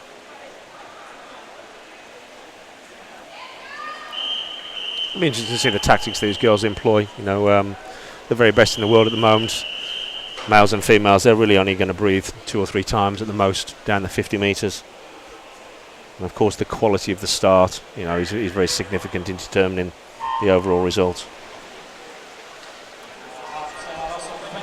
Well, Emma Russell in the fastest lane, right next to her, Katie Goodburn. The 2 swimmers from right here in Edinburgh might well feature in the shake-up for this junior title. Emma Russell and Katie Goodburn. It is the 2 Edinburgh swimmers probably leading them into the closing stages, and maybe Joanne Hindenburg as well, but it is going to be Katie Goodburn will take it in at 26.56. An excellent time for Katie, and Emma Russell was in second position, 26.79, and Joanna Hindenburg in third spot, 26.97. So the 2 Edinburgh swimmers did a good job. They did, and it's a significant drop that is from the morning heats. Somebody that swam 27.2 in the heats dropping to 26.5. That's a significant percentage drop. So I'm sure she'll be pretty happy with that. And when she's starting to swim 26.5 and under, that starts to become a good quality team time. So as a junior athlete, that would seem to suggest that things are moving in the right direction. Yeah, excellent swim there from the 2 Edinburgh-based swimmers. Katie Goodburn for Warrington Baths taking that one ahead of Emma Russell from Heart of Midlothian. The old club rivalry resurrected here at the Edinburgh International. It's the junior final for the men now, 50 metres butterfly. Alexander Savage goes in 1. Jeremy O'Connor from Limerick goes in 2. Another Goodburn in this one, Tim. Archie Goodburn from Warrington goes in lane number 3. Johan Rydell from Helsingborg in 4. Daniel Morley, Derwent side in 5. William Graham, Melton Mowbray in 6, Alex Watkinson in 7 from Warrington, and Mark Ford back in the water again. He goes for City of Glasgow outside lane in lane number 8. The youngest in this junior final, Mark Ford. Yeah, Mark's just come off a real high quality 100 backstroke where he'll be looking to put himself into contention for selection for the Youth Olympics later in this season. Archie Goodburn, a multi-talented lad who's got great assets on fly and breaststroke and freestyle. We're going to see him go in the fly here, so let's see what Archie can do. Well, a bit of a delay at the start. Doesn't look like we have the swimmer in lane number 1. So no Alexander Savage. We do have the other 7. Not sure if they're... Obviously can't be a reserve taking the start here. Savage, of course, another one. It's been recently in the water. Oh, and he used to swim in the 200 free, so maybe taking a little bit more time than he would have expected to get back in. Could be Savage. Taking the start now in lane 1.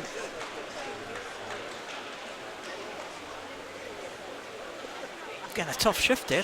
200 free, followed closely by a 50 fly.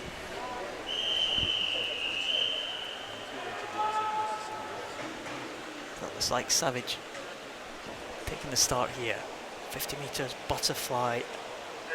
Junior Johan Rydell was the fastest in qualification, 25.57, only 0.18 ahead of Daniel Morley, but not a great start for Morley, and he's playing catch up right from the start there, Daniel Morley, and that's given Johan Rydell from Helsingborg a little bit of an advantage. Archie Goodburn still right there challenging, and Archie Goodburn, can he make it a Goodburn double in 2 races here? It's Rydell and Goodburn on the touch here, and it is Rydell will take it, 25.15 for Rydell. An excellent time there for him.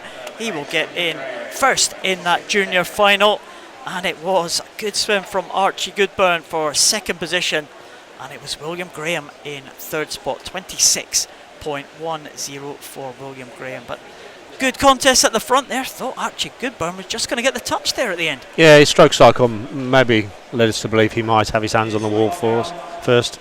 I mean, both of those lads will be involved in junior international swimming this summer, so I'm sure they're going to renew that rivalry at some stage. That was an exciting race. Yeah, very good race indeed. Johan Rydell and Archie Goodburn. Another Goodburn placed in these 50 metre event. Into the skins now, Tim. That's something you swam in as a swimmer or as a coach even? So I've certainly coached a few kids in skins, and again at this point of the training block, this is a great opportunity for athletes just to combine a bit of high quality racing with actually also a training effect as well. Interesting for us from a British perspective that we've got Freya Anderson in this, who's probably one of our more recognisable standout talents in the past couple of years. Freya came to the fore in 2016. We actually selected her as a breaststroker for the European Junior Championships, but she won the 100 freestyle there and has really gone from strength to strength from that moment onwards. And she put in some truly phenomenal performances at the European Championships last year. After what was a relatively difficult start to the year, she wasn't well for a good number of months at the start of the season. She had some injury challenges and only really started to come good through the summer months, but she certainly finished the season off with a real bang and came away from Glasgow with a whole host of medals. She kind of became the go-to freestyler in terms of relay teams with Fran Halsall retired. Freya Anderson's kind of taken up that mantle, hasn't she? She has, and I think what was so impressive was that a number of those races there was an element of pressure there. She was anchoring teams with some big star swimmers involved as well, and that just didn't seem to faze her. She stayed cool, she did her job, and she produced some great results. Well, this is the skins. Will be the first final. We have Krundle, Masson, Munoz Anderson, Jensen, Bro, Gantris and Mikkelsen. Big Danish contingent here in 5, 6, 7 and 8. And a very good start here for Julie Jensen in lane number 5. Freya Anderson right next to her. And it is going to be Julie Jensen, I think, was going to take this first 8 here. Anderson trying to be in the top 2, I think. Anderson in 3rd place. Jensen in 1st position. Signe Bro in 2nd. Freya Anderson in 3rd. Well, there we go. Julie Jensen taking that one. And the bottom 2 swimmers will depart us, Tim. It's harsh. It is, and we've seen some different tactics in these skins over the years. We've had some athletes that have just come and hit 150 and then have faded away. And we've had other athletes that have been a little bit more controlled in the way they've gone about the skins and have tried to sort of apportion their energies across all of the 50-metre races they're going to end up doing. So I'm sure Freya was very controlled in that and was bearing that in mind, that she's got a number of sprints to do. Well, looks like she's going to have some work to do, because Julie Jensen looked very good. The Danish swimmer. This is the men's 50 fly. Same drill. We'll lose 2 after this one. Ben Carr, Callum Bain, Jesper Bjork, Erik Frisch, Scott McClay, Rasmus Nicholson, Sam Horrocks and Edward Rednich. Could have 5 swims if you make it to the final 2. Again, very, very close. Scott McClay has had a good last couple of years. He is in the centre lane there. It's also very, very tight here as they come into the final stages. Scott McClay in 5, Erik Frisch in 4. Also going well. Ben Carr right out there in lane number 1, snatching 2nd place. But McClay takes that one. And Ben Carr, but it's Sam Horrocks and Edward Renich are the ones who are going to depart here. Sam Horrocks and Edward Renich. Very, very tight finish then between all of the swimmers. So 2 have gone, and it's a 2 in the outside lane. 6 will come back for the next race. And these races at very quick succession, Tim. They are, and somebody like Scott, Scott's had a tough last couple of weeks. He was part of a British team that travelled to one of the US Grand Prix meets last weekend. So he was in Iowa racing Thursday, Friday, Saturday of last week. He only got back into the country on Monday. So this is a pretty tight turnaround for Scott. I'm sure there's an element of fatigue there. But that was a decent start for him. That was actually slightly quicker than he raced last weekend. So I'm sure she'll be pretty happy with that. We've lost the 2 outside lanes here. We're going to lose another 2 this time. And this will be interesting for Freya, because Freya's not a natural 50-metre athlete. She's got good endurance. The fact that she's probably going to end up going 3 or 4 50s deep into this will pay to her strengths. Well, she's going to have to survive this one. We're going to lose another 2. It's very, very close. It looks like Julie Jensen is the one under threat, the one who just won that 50 freestyle here. She's not going to survive this one. And it is Emily Gantris who takes the touch in the outside lane, lane 7. Lido Munoz in 2nd, Freya Anderson safe in 3rd, as is Signe Bro. But it's Julie Jensen who drops out, and Rachel Masson as well. And straight away you can see from the 1st to the 2nd 50 there, the times across the board have dropped by about a second. So straight away there's an element of fatigue there. I'm sure Freya's still playing it relatively cool, and will come strong through the back part of this skins event. Well, survival of the fittest now. As we go on to the next round, we'll lose 1 from the women next time. And we'll lose another 2 from the men here on their 2nd swim.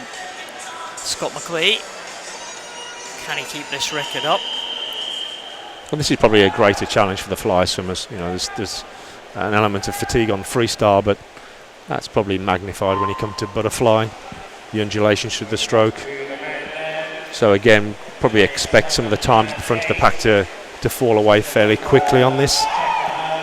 Oh, Scott McClay in danger at the moment. No, in fact, he's pulling away now as they just go into their stroke now. It might be Erik Frisch who's in danger, and Jesper Borg in 3 and 4. Two swimmers in the outside lane, Ben Clark and Callum Bain going really well. Ben Carr is going to get the touch. I think, no, it's Rasmus Nicholson. Well, it was too close to call there between the 4 swimmers, but it is going to be Eric Frisch and Jesper Bjork who will depart 26.80. So the front end of the pack, they've slowed by about a second, 0.2. The back end of the pack, they've added a couple of seconds on since the first round. So, you can see very much at first hand, the challenge of doing this type of skins event. Short rest, hard racing, not easy. Well, we're down to 4 now for the women. We'll lose 1. Lidon Munoz, Freya Anderson, Signe Bro and Emily Grantries. Those are the 4 that remain. Lidon Munoz, she's been setting Spanish records in recent times, in recent years. She is a quality competitor. Freya Anderson still in the mix. She only has to avoid finishing in the last position. Signe Bro and Emily Gantris, the 2 Danes. 2 lanes across from Anderson. It is very tight. It maybe looks like Emily Gantris might be the one to drop out in 4th position. Munoz, Anderson and Signe Bro look like they are going to survive here. Coming into the final stages, Anderson gets to the wall first this time. Signe Bro in 2nd, with Munoz in 3rd. And yep, it's Emily Gantris is the one to depart. It's getting tough for the girls now, but you could probably see Freya with about 10 metres to go. She started to ease back a little bit, so it looks to me like she has a little bit more in the tank.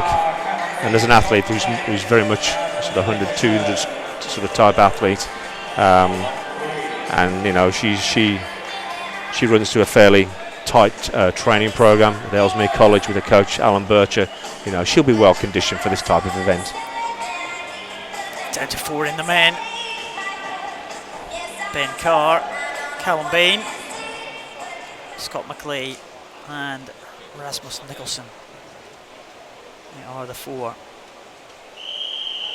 Ben Carr and Callum Bain have swum a couple of excellent 50s there. On the outside lane from just qualifying for that final. I wonder if they can follow this one up.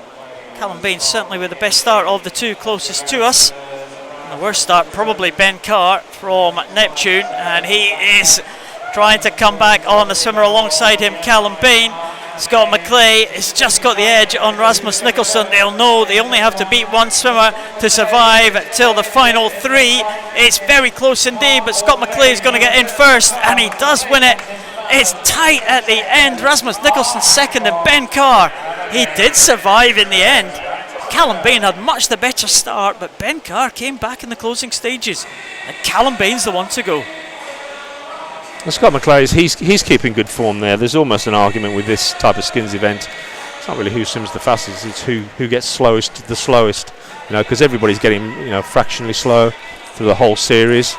And there's a couple of races, a couple of rounds still to go. So the fatigue is now getting towards its maximum levels.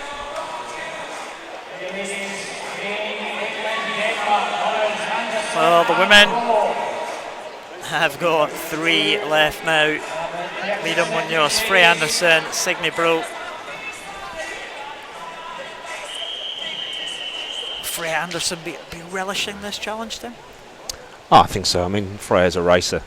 She's her personality has developed over the past 12 months. So she's never been the most outward going of athletes, but she's very confident in her own skin now, very confident in her own ability. And my view on this is that she's very much got this under control at the moment. There's in the centre of the 3 swimmers there. It's the pink costume of Lidon Munoz of Spain, who looks like she might be in danger here. Signe Bro is going to get behind Freya Anderson, and it is Lidon Munoz, the Spanish swimmer, who will depart in 3rd position. And we're down to the final 2 for the women, and it will be Freya Anderson and Signe Bro. They'll move into the centre lanes for the final. They'll be side by side. And we'll see who's been kidding who on this. Again, it kind of looked to me as though Freya was taking the last 5-10 metres a little bit easier. So I would imagine she's got a little bit left in the tank, but head to head, that will be a challenge. Well, they'll be side by side in that final. Small matter of the men's 50 butterfly now. 3 swimmers left. Ben Carr, closest to us in lane number 1. Scott McClay in 5. Rasmus Nicholson in 6. Nicholson and McClay have looked the more impressive the further it has gone on. Ben Carr looked good in the early stages, but has he got enough stamina to hold on to the leading 2 here? He didn't get a very good start the last time, but picked up towards the end, and Ben Carr really giving absolutely everything here as they come into the final 10 metres now. It looks like he is going to be struggling to keep pace with McClay and Rasmussen. McClay will take it. Nicholson, in second, and it is Ben Carr who will drop out. Well, he finished just ahead of Callum Bain the last time, but he couldn't survive this time. 3rd place for Ben Carr from Neptune. Yeah, and I think the form probably going into that last 50 was going to suggest that's what the outcome would be. Probably a little bit tighter than we expected at the end, but great opportunity for Scott here. This is this will be uncharted territory for him. He's having to work real hard here, so I think he'll stand a good chance in the final. And there are the finalists for the women's 50 freestyle. They have moved in together, and they are back to back. They're not facing each other down this time. Freya Anderson and Signe Bro, 2 swimmers who will contest the prize money for this 50 freestyle.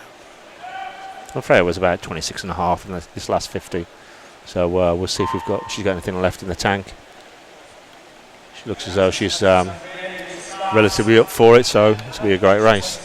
Well, Freya Anderson just has the edge now over Signe Bro, the Danish swimmer, now side by side, but Signe Bro trying to make a comeback here. Freya Anderson had the early lead, but it's not over yet. Anderson is just holding off the challenge of Signe Bro, and as she comes into the final stages, Anderson will take it. She glides into the wall.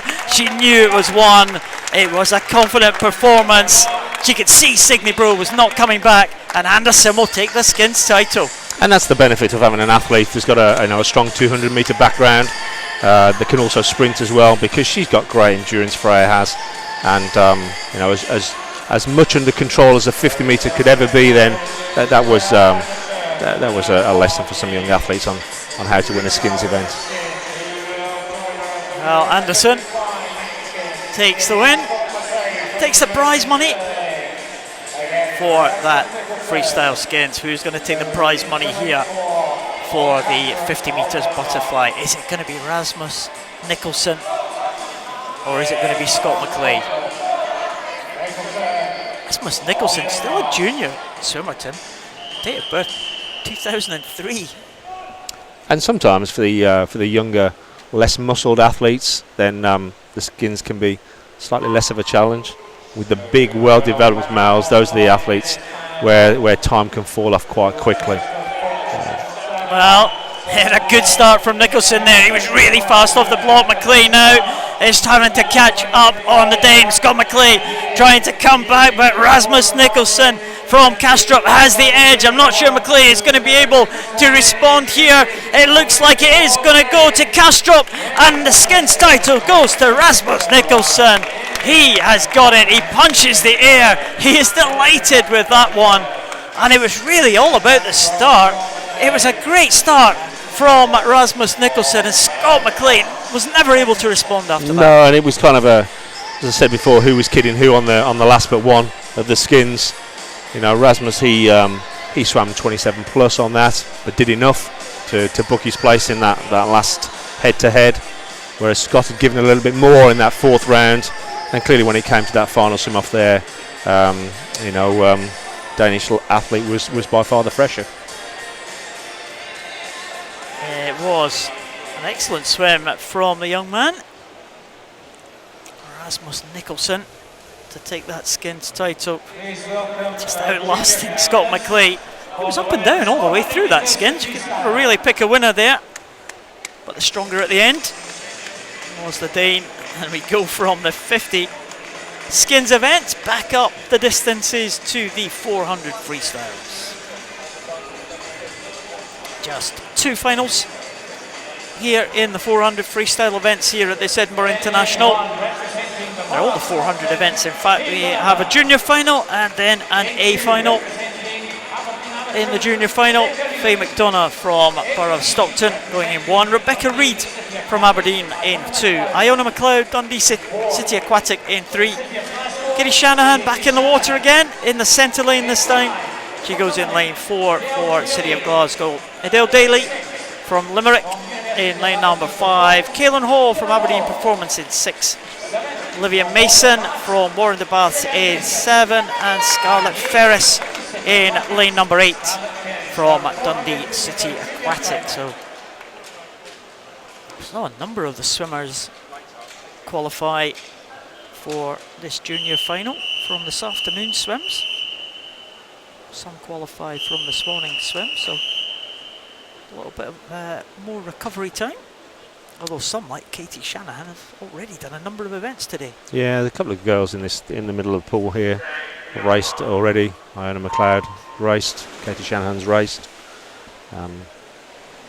There's some decent quality across the pool here. We've also got another junior that's made the A final, Lola Davison, with an outstanding 4 minutes 20 this morning. So again, she'll be somebody to keep an eye on in the next final.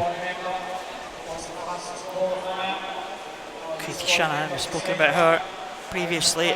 Real emerging talent over a number of events.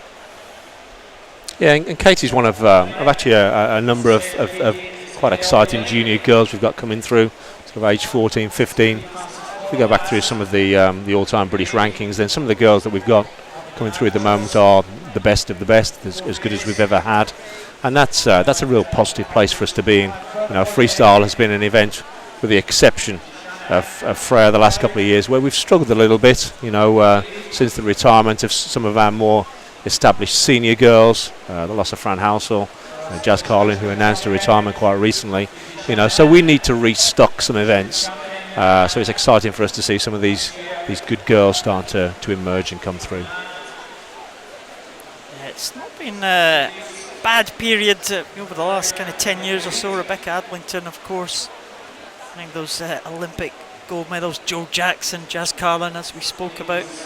So good role models for these young freestylers to look on to.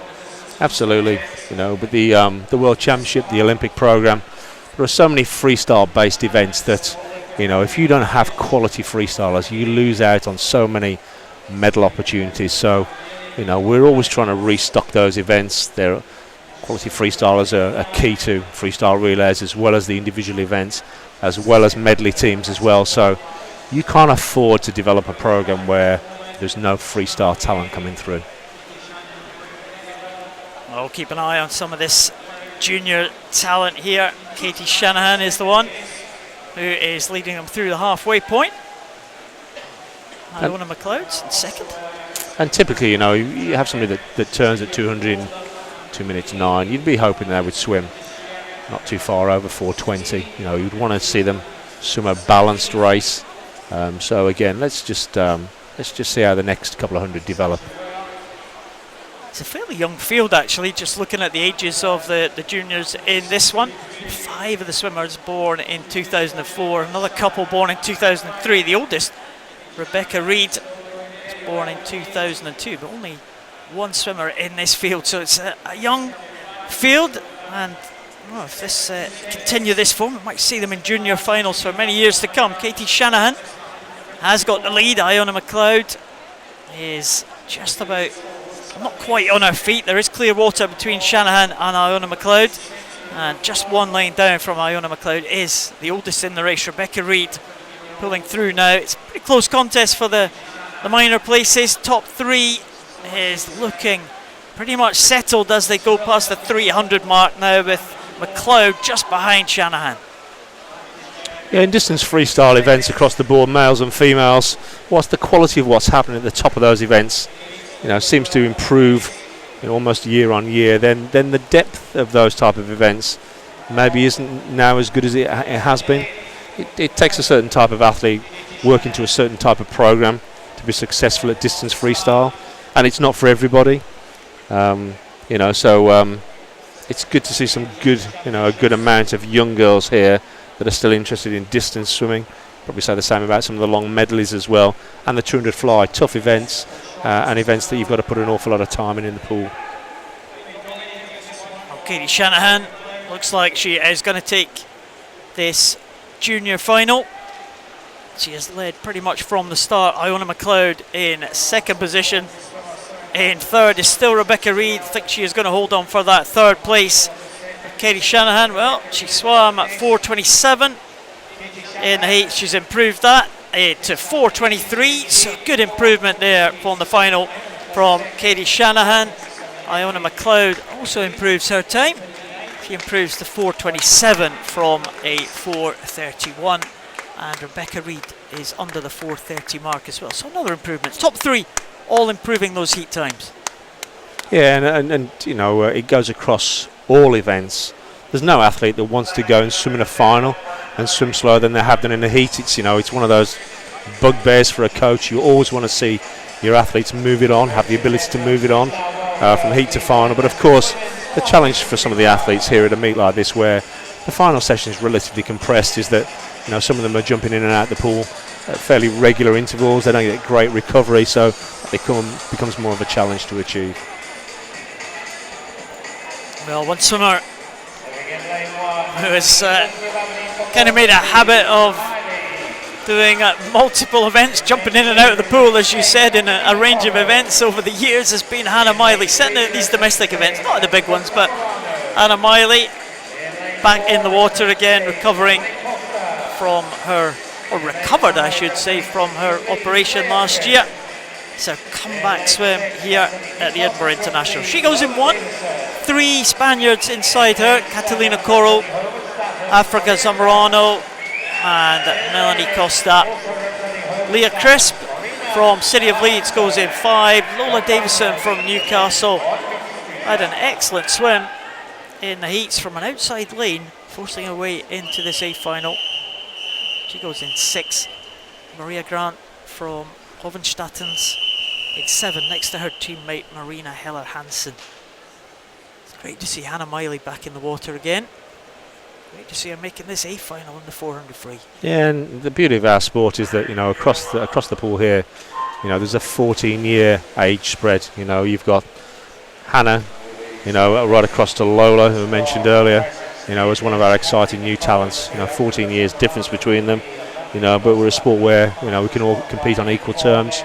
Hannah's renowned for following a tough race program as she leads into a big trial event. So, having had a little bit of a broken preparation at the back end of last season, she said she had an operation. She'll be keen to get as much racing as possible under her belt. That's always been her style. And she's always challenged herself on all strokes and all distances. Yeah, she's been a great heroine of Scottish swimming over the years. Commonwealth champion, of course, in the Glasgow Games in 2014. A very memorable win there in front of her home crowd on the very first night of competition. Hannah Miley, she's pretty much still in the mix here. A great ambassador. I mean, I saw a couple of days ago she's just been announced as the ambassador for the European Short Course in Glasgow at the back end of this year, and it's well deserved. Great role model for many aspiring young female athletes. What she's able to achieve, and I'm sure she'll have sights on not only achieving a place on the World Championship team this year, but also Tokyo as well. Well, it'll be a remarkable feat if she does make Tokyo. 4th Olympic Games for Hannah Miley. That would be absolutely incredible for Hannah. Not many swimmers have managed to make that many Olympics. There are a handful. Melanie Costa, it leads them through as they come down to the halfway point. The experienced Spanish swimmer, same age as Hannah Miley, born in the same year, so the experienced campaigner leading them through. Melanie Costa, of course, has been a medalist at the major championships before. Medalist at the World Champs back in 2013, still going strong here. Yeah, and what's quite so remarkable about Hannah is that it's quite unusual to see somebody achieve a place on 4 Olympic teams, but certainly in the type of events that she races, that's even more unique. Not quite such a surprise with some of the short 50-metre sprinters that maybe don't have to do the same type of volume of work. We've seen examples of that in the past, people that have been successful over a large time span, but for a 400 medley athlete to come back time after time is remarkable. Well, she is a remarkable competitor, Hannah Miley. It's great to see her back. She is just off the pace in about 7th position in this 400 freestyle. We'll see her again over the weekend, I'm sure, in the individual medley events. Watch out for Hannah Miley. She'll be giving absolutely everything this weekend. And there's nothing really to read into her performance in this event. This is just about some racing miles under her belt. She'll give everything she's got, but it's this is just all about process for her. There's no outcome goal for her at all. It's just about getting in and racing tough and doing what she hasn't been able to do for a number of months. She just loves racing, though, Hannah Miley. She just wants to be in the water. She wants to be competing regardless of the event, and the harder the better it is for her. She really puts herself through the ringer. Here is Melanie Costa. Well, she looks like she's going to take this title. She was 3rd position last year at the Edinburgh International, the former World Championship medalist, and she is heading Leah Crisp. Leah Crisp again was a finalist last year. She wasn't a medalist in this event. It looks like she's going to be in the top medal positions as they go through to the final stages now. Melanie Costa looks like she is going to take this one. Leah Crisp is going to be in 2nd position by the looks of things. It's very tight for 3rd place. Maybe Maria Grant will get 3rd here, but here is Melanie Costa. She takes it in 4:13.46. Leah Crisp in 2nd position in 4:15.38. And in 3rd place it was Maria Grant in 4:16.49. Zamorano in 4th, and Lola Davison having a good swim there. 4:19 for Lola Davison in 5th position. Yeah, the two British girls will be pretty happy with that. This is her first year out of junior swimming. She's from European Juniors last year. She's a talented girl. That's only just off her best time, so this time of season she'll be happy with that. Mentioned Lola beforehand. She's a prospect for the future. Smart, intelligent girl, well coached by Ryan Livingston in Newcastle. So she's certainly one to watch for the future as well. Nice one. Good swim there, Lola Davison, improving her time again. She improved the time in the heats from her entry time. She improved it again in the final. That junior from Newcastle getting 5th place in that final. We've moved on now to the 200 breaststroke for men, and this is the junior final.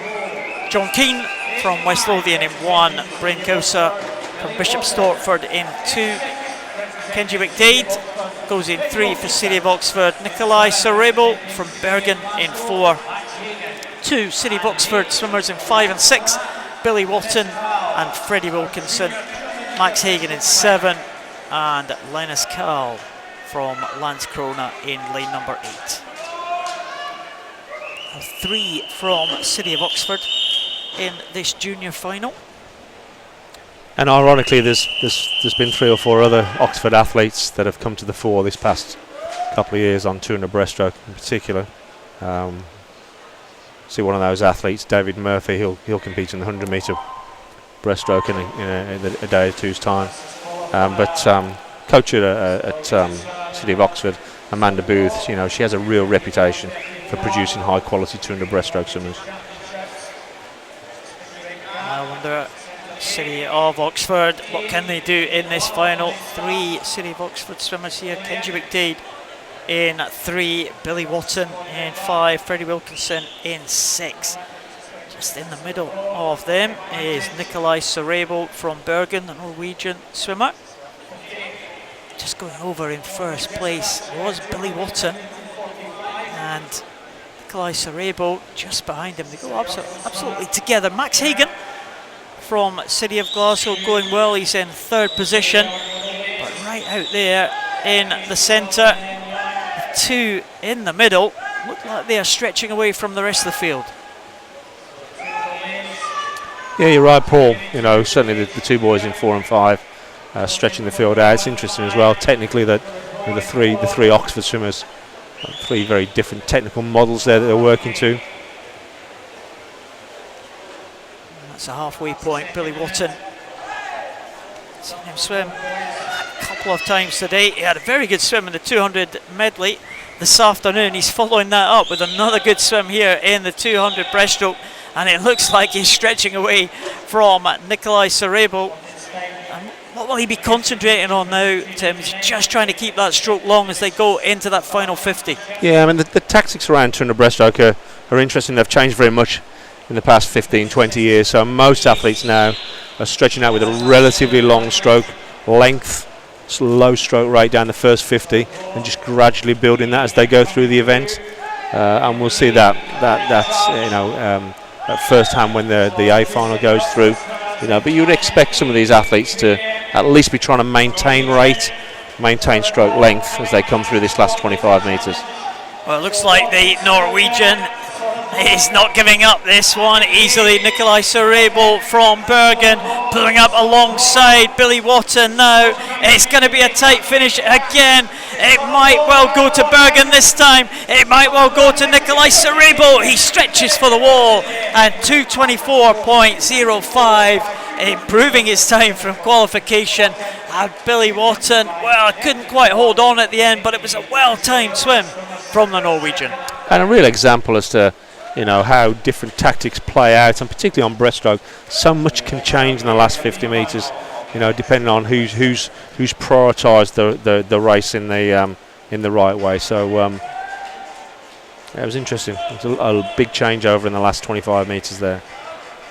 He pushed and pushed. Nikolai Sarebo from Bergen, and he will take that junior final. A couple of juniors in this B final, one more junior in the A final as well to come. This is the B final. Here is the lineup. Andre Grintheim from Hamar in 1, Liam Doyle from Limerick in 2, Gustav Persson, Helsingborg in 3, Jakob Jorgensen from Kastrup in 4, Owen Corby from Limerick in 5, Daniel Lim and Andrew McIntosh, Edinburgh University in 6 and 7, and Joan Pons from Spain in lane number 8. Another Norwegian in this, Andre Grintheim from Helsingborg, Sweden, Kastrup from Denmark, 2 from Limerick, 2 from Edinburgh, and 1 from Spain. Yeah, and breaststroke, male breaststroke is something that's has changed beyond belief the last 20 years. You know, there's some events, some strokes, where the difference in performance between where we are now and maybe the 2000 Olympics is relatively small. Look at male breaststroke, there's been a significant shift in that, and not least in the 100 metres, led by our own Adam Peaty. So, you know, what's classed as a quality time 20 years ago and what's a quality time now looks very, very different. And 200 is no different. You know, there are a good number of athletes that have the potential of swimming 2 minutes 7, 2 minutes 8, and I'm sure that's a world record that's going to drop in the next couple of years quite significantly. Well, a few swimmers knocking at the door of that record, not least the 2 that we'll see in the A final yet to come. This is the B final, though. Are we going to get another Norwegian victory here? We might have a Norwegian leading them through. Oh, not quite. Grintheim just being caught as they go into the halfway point. Daniel Lim has taken up the running now from Edinburgh University. 4 swimmers all in a row. 3 are pretty much side by side in lane 4, 5 and 6, and now Grintheim down there in lane number 1, just feeling the pace and leaving the leading 3 to kind of battle this one out. Jakob Jorgensen has gone well, the Kastrup swimmer there, and he looks like he might take up the running into that last turn.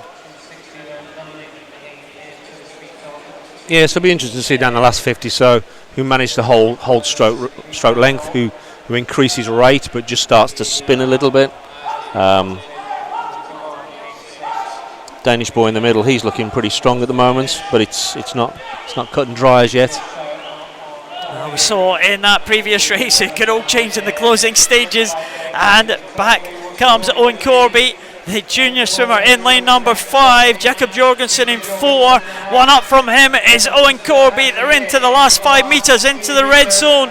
It might be the Dane will take it in 2:16.94. It was very close at the end, just 0.2 there, but Jorgensen will take it in 2:16. Another big improvement there, and Owen Corby, the junior, will take second spot in 2:17.11. Third place will be Daniel Lim. I thought we were going to get another turnaround at the end there. I did, and it's one of the anomalies of 200 breaststroke swimming, both males and females, that sometimes the difference between performances in heats and finals can be quite significant. You know, and we saw some of the boys in the middle of the pool there drop a couple of seconds. Well, here come the finalists. Big smile on the face of Ross Murdoch as he's coming out to this final. Got the Commonwealth champions from the past 2 Commonwealth Games. Ross Murdoch and James Wilby. Nicholas Quinn goes in lane number 1. Edward Baxter in 2, Loughborough University. Ross Murdoch in lane number 3, next to James Wilby from Loughborough in 4. Commonwealth champion last year, James Wilby. Jolan Bovey, Lambert Setter in lane 5. Alex Castillon from Spain in 6. Greg Butler from City of Derby in 7. And you, Sean Cook, junior from Limerick, who goes out there in lane number 8. Some real quality in the middle of the pool here, and certainly Ross has been working on his in-season swims. This morning he'll be very happy with his 2:13. Anything around that or quicker he'll be happy with. James Wilby, who was out in the US racing at the start of the week, he came 3rd in the Grand Prix meet there. He's from 2:10 there, so again I think he'll be looking to be close to that or quicker. Ross will very much stretch it out down the first 50 and increase his rate as he goes through the event. James likely to be slightly more aggressive, but he also has a good quality finish as well, which we saw at the Commonwealth Games when he really came through the field down the last 50 to snatch gold. So Murdoch in lane 3, Wilby in lane 4. Jolan Bovey had a very good heat swim as well. He goes in lane number 5, maybe marginally ahead from the dive there, but James Wilby up and into the lead as they go through this first 50, being tracked by Ross Murdoch at the moment, with Bovey just behind them. James Wilby, I do remember him swimming in this event last year, and it was another one that just kind of made you sit up and take notice of him. Yeah, he's had a phenomenal last 12 months. You know, James has been around and about for a good period of time, but Commonwealth Games last year were very much the breakthrough. You know, he swam a quality 200 to snatch victory on that, and a high quality 100 as well off the back of that. And he continued that good form through the European Championships as well. You know, but he's not going to get it all his own way here. You know, Ross, as I suspected, was pretty easy down the first 50 there, not applying too much pressure through his stroke, just starting to build his rate now. Be interesting this second 100. It'll be very interesting. James Wilby and Ross Murdoch go to the front at the halfway point. James Wilby with around about a half a second lead. As you said, Tim, Ross Murdoch will try to build this as he goes into the second half of this race. He's right on the hips of James Wilby as they go into this final turn. Yeah, both of these boys are real tough down the last 50. Neither of them has a weakness here at all. My sense is that James may just hold on to this, but it's going to be tight at the finish. We'll see what James Wilby has. We'll see what Ross Murdoch has on this final 50. Ross Murdoch trying to give absolutely everything. He's pretty much stroke for stroke with James Wilby. The lead is not really diminishing, but here comes Ross Murdoch trying a late attempt here to try and get back on terms with James Wilby. Wilby is not giving it up though. I don't think that Murdoch is going to be able to do this, and James Wilby is going to come home in front, and he will take it in 2:10.24. It is a meet record for James Wilby. Ross Murdoch in second position, and Joanne Bovey in third. But you called it, Tim. You didn't think Ross Murdoch would quite manage it.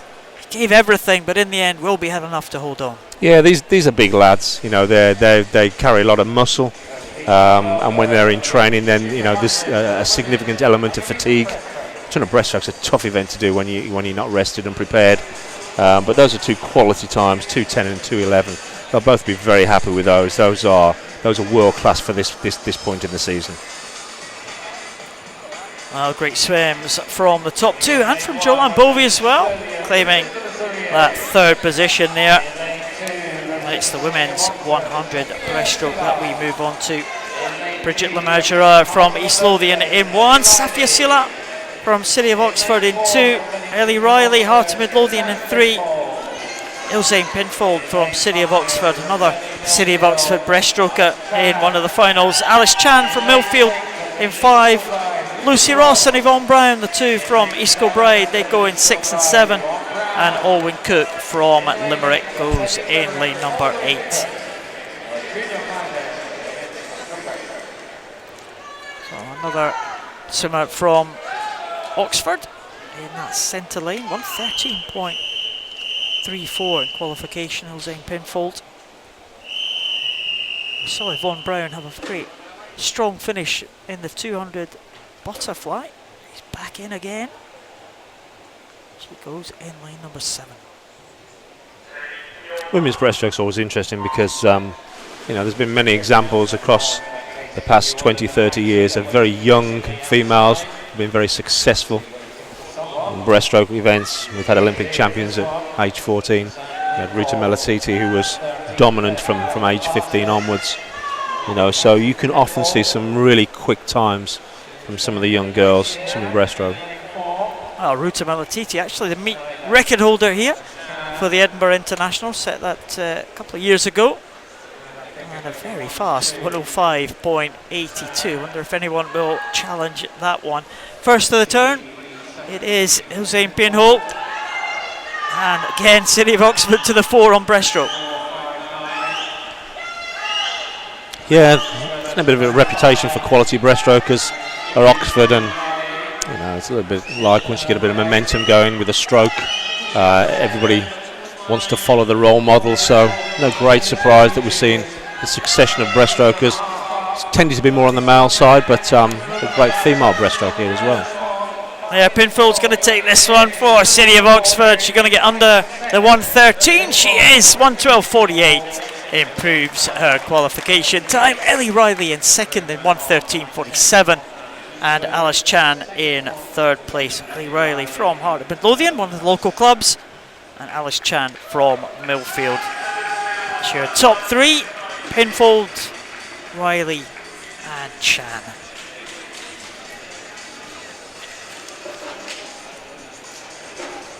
The B final just about to come out. And as the juniors leave the pool, no juniors in the B or in the A final. We do have a couple of our international guests taking the start here. Josephine Pedersen being one of them, the Danish swimmer. Anna Vermouth from Hovenstatens. Another Danish swimmer in lane 2, Megan Morrison from Loughborough. First of the 2 Loughborough swimmers in 3. Lily Booker from Millfield goes in lane 4. Carmela Kitching from Loughborough. Second Loughborough swimmer in 5. Stina Kaza Kolio from Lambert Setter in 6. Cara Hanlon, Edinburgh University in 7. And Rachel Taylor from Newcastle goes in lane number 8. Right in at the top there, Rachel Taylor, and she leads them off in the early stages. Yeah, one of our younger swimmers in this, Rachel and Lily Booker is the youngest girl in the middle. Lily originally from the city of Bristol, she now swims at Millfield School. She was a finalist at the European Junior Championships on 200 breaststroke last year, so expected to be slightly stronger in that event. But this was just on her best time yesterday, so she's clearly in a good place at the moment. First of that turn was Megan Morrison from Loughborough University, but not much to choose between all of the field. And it could well be Cara Hanlon maybe in lane number 7 who might be leading them through, or possibly lane number 3, Megan Morrison just holding on to that one. Coming through in lane 5 is Carmela Kitching as well. It's going to be a really close finish here. It may well be Cara Hanlon in lane number 7, the Edinburgh University swimmer, just into the end here, and Cara Hanlon will take that one in 109.86, so under the 110 for Cara Hanlon. That's a good B final swim for her. Megan Morrison in 2nd, and Josephine Pedersen in 3rd place. So the top 3 places for almost all angles of the pool there. Cara Hanlon, a good swim, 109. Yeah, I mean, sort of the 110 barrier has always been the sort of the line in the sand for female breaststroke. You know, a 109 heat swim this morning would have put her comfortably in this A final tonight. So there'll be a little bit of frustration there, but also she'll be pleased to be able to move it on from the heats this morning. You know, look forward to the British Championships in 4 weeks' time. I think it's not so many years ago where, you know, a 109 performance would have put you right at the front of the pack. You know, the sport and the event has moved on, and we've got a number of athletes now who are capable of swimming 108s and 107s. So there's a little bit of work still to do there to put her in contention for making a final in Glasgow in 3 or 4 weeks' time. Well, swimmers you just talked about, capable of doing 108s and 107s. There's a few of them in this A final. 2 Danish swimmers in 1 and 2, Hannah Brunsell and Matilda Schroeder. 2 Spanish swimmers in 3 and 4, Marina Garcia and the great Jessica Val, medalist at the major championships for Spain. Molly Renshaw, Jocelyn Ouellette, Sarah Vasey, Georgia Coates, the 4 British swimmers, 3 from Loughborough University, 1 from Bath University. They go in 5, 6, 7 and 8. Molly Renshaw, Justin Ouellette, Sarah Vasey, they've had great battles over the past. They have, and Molly, Jocelyn and Georgia Coates, those are very much 200-metre athletes that are dropping down to the 100. You know, Sarah Vasey, as we see down the first 50, is the athlete that's more of the out-and-out sprinter. You know, so she's likely to have a hand on the wall first down the first 50, and then be interesting to see the tactics that are employed down the second 50. You know, I would sense that some of the 200-based athletes will start to come back strong then. Well, Jessica Val has been a medalist at the major championships in 200 breaststroke. She'll be the favourite for this one. She has been headed by Sarah Vasey, the Commonwealth champion in 50 breaststroke. But here comes the great Spaniard now in the centre lane, in lane number 4. Molly Renshaw using her 200 endurance to try to get on the back of the Spanish champion. But Jessica Val looks like she is going to retain her Edinburgh International title. She won it in 2018. It looks like she's on her way to winning it here in 2019, and it is going to be the win for Jessica Val of Spain, 107.37. Molly Renshaw coming through for 2nd, and Justin Ouellette in 3rd place. But a big smile on the face of the champion Jessica Val from Spain. Yeah, that's a quality time, 107. You know, that's probably not going to put you towards the top of a major international competition, but you'd certainly be pretty close to making a final on that. And you know, I'm sure Jessica's got a bit of work to do leading into their trial event as well. For our British girls there, that's Molly swimming about a second faster than she did a week ago, so she'll be very happy with that. And Jocelyn Ouellette, who's more of a 200 athlete as well, who's not really performed to the level she'd want to for the last couple of years. That's probably a welcome return to form for her as well. Yeah, she had a very good 2017, Jocelyn Ouellette. Let's hope she'll have a good 2019 as well, certainly going in the right direction. 200 metres individual medley for men, the last individual events that we will see here on this night 1 of finals here at the Edinburgh International 2019. Daniel Morley from Derwent side in lane 1 in this junior final. Jakob Stone-Meeson from Castrop in lane 2. Alex Watkinson from Warrington in lane 3. Archie Goodburn at centre lane from Warrender goes in lane 4. Linus Carl going for Landskrona in lane number 6. In lane 7, Pierce Greening. Pierce Greening goes in lane number 7 from Cockermouth. And in lane number 8, Angus Allison from Warder Bass, one of the reserves, as we put in to this junior final. Archie Goodwin has some huge potential on this event. You know, he has some real quality strokes there, and you see him leading out on this first 50 as well. You know, he should really be the class act in this field. Just depends on how he holds his strokes together, the transition from fly to back to breast, breast to freestyle. Probably his backstroke will be the weaker of the 4 strokes on this medley, but the back end should be as good a quality as any junior swimming really at the moment. Well, Goodburn, very good start there on that butterfly 50. Seems to be holding the lead on the 50 backstroke as well. One lane down from him, Alex Watkinson, yellow cap of Warrington. And also Jacob Stone-Nielsen, also right there in the mix as well. But Goodburn holding on now, and he's got a very strong breaststroke, which is important in a medley. It is, you know, it's a little bit of an old saying, but if you haven't got a breaststroke, you really haven't got a medley. It's the one stroke that it's very difficult as a coach to improve significantly. You can't make somebody who can't swim breaststroke at all a world-class breaststroker. The other strokes you can tend to make some improvements on, but if you're not a strong breaststroker, 200 medley, 400 medley, it's impossible to be a quality athlete in those events. Oh, Goodburn coming up now with a good lead as they come over to the final 50 freestyle. Well done, Archie Goodburn. He's had an excellent swim so far. We saw him just get the 2nd position in the junior 50 metre butterfly. It looks like he's going to take 1st place in this junior 200 metres individual medley. Archie Goodburn now being chased by the swimmer 2 lanes up from him, Linus Cowell, but they're not going to catch him. Archie Goodburn is coming home in front. It's going to be a significant victory for the Warrender swimmer, and Archie Goodburn will take that one in 2:07.06. Well done, Archie Goodburn. And well, the scoreboard in the arena has gone blank. Never a good sign, Tim. May well be a disqualification.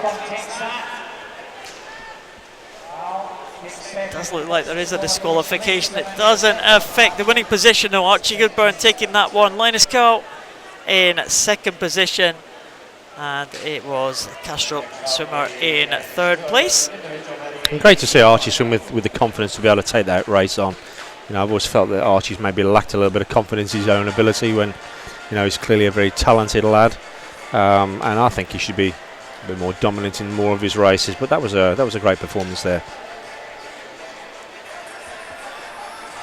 Archie Goodburn taking that one. We have the B final now of this 200 metres individual medley for men. There is the lineup. Alan Corby from Limerick in 1, Alex Castillon from Spain in 2, Andreas Elmgreen from Denmark in 3, Callum Laurie, University of Stirling in 4, Thomas Payne from City of Manchester Aquatic in 5, Jarvis Parkinson in 6 from Loughborough University, Jacob Goodman Millfield in 7, and Freddie Clampett from Plymouth Leander in lane number 8. And even in this B final, there's some good quality here. And Callum Laurie in the centre of the pool, he's Scottish national champion in the short course nationals just before Christmas. Jarvis Parkinson, 2015, he was a European Junior silver medalist on this event as well. So, you know, there's still quality in this B final across the pool as well. Freddie Clampett leading them through there in the outside lane, Plymouth Leander. And it's pretty good on the backstroke as well, Clampett. All kind of bunched up in the middle. Inside Freddie Clampett, Jacob Goodman, Jarvis Parkinson, Thomas Payne, Callum Laurie, and Andreas Elmgreen as well. Oh, well, what's that? 1, 2, 3, 4, 5, 6 swimmers pretty much in contention here as they go through the halfway. Clampett still leads 58.99. And we'll see the respective quality of the breaststroke swimming now, you know, from what it was quite a tight race at the 100 mark. And there'll be 1 or 2 athletes now that really start to stretch it out because they've got that quality breaststroke. Look in lane 6, Jarvis Parkinson, who's starting to do that. Yeah, really good so far from Jarvis Parkinson, pulling away from the swimmers on either side of him, and he is going to lead them as they come through into this final turn. Jarvis Parkinson, again, someone we might have hoped to have been in the A final. He's in the B final, making the most of his opportunity. Yeah, unfortunately, a little bit of an Achilles heel for Jarvis. Maybe too many times we see him just miss out on finals and then produce a quality performance in a B final. He's going to need to address that going into the British Championships, because he's got to be in the big race. He's got to be at the big dance to get his chances with the senior national team now. Well, here he comes into the final stages now. He is going to take this one comfortably. It was all about the second half of that race for Jarvis Parkinson. 204.68. He will take it ahead of Callum Lawrie, who came through strongly just to get the touch ahead of Andreas Elmgreen, who finishes in third position. I'm sure he'll be very happy with that. Jarvis has not been without his own injury challenges as well this past 12 months. So that's a welcome return to form for him as well.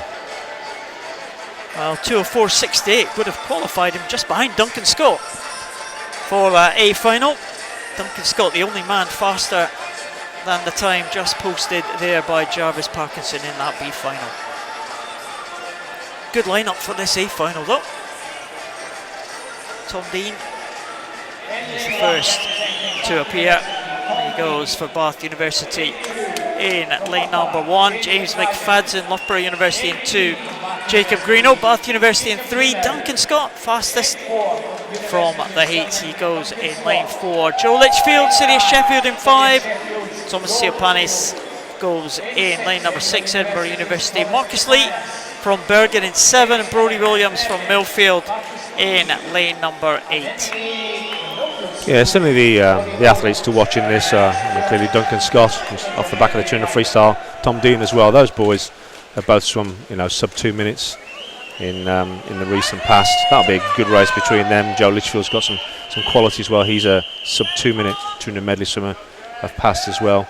And let's not forget Brodie Williams as well over on the far side. He's a backstroker by trade, but he's made finals at World Junior level on medley events as well. So again, quality across the pool. Tom Dean, that Bath cap in lane number 1. A bit of a shock just to scrape into the final. He won this event last year. He is the meet record holder, just under the 2 minute mark. Tom Dean with that blue cap.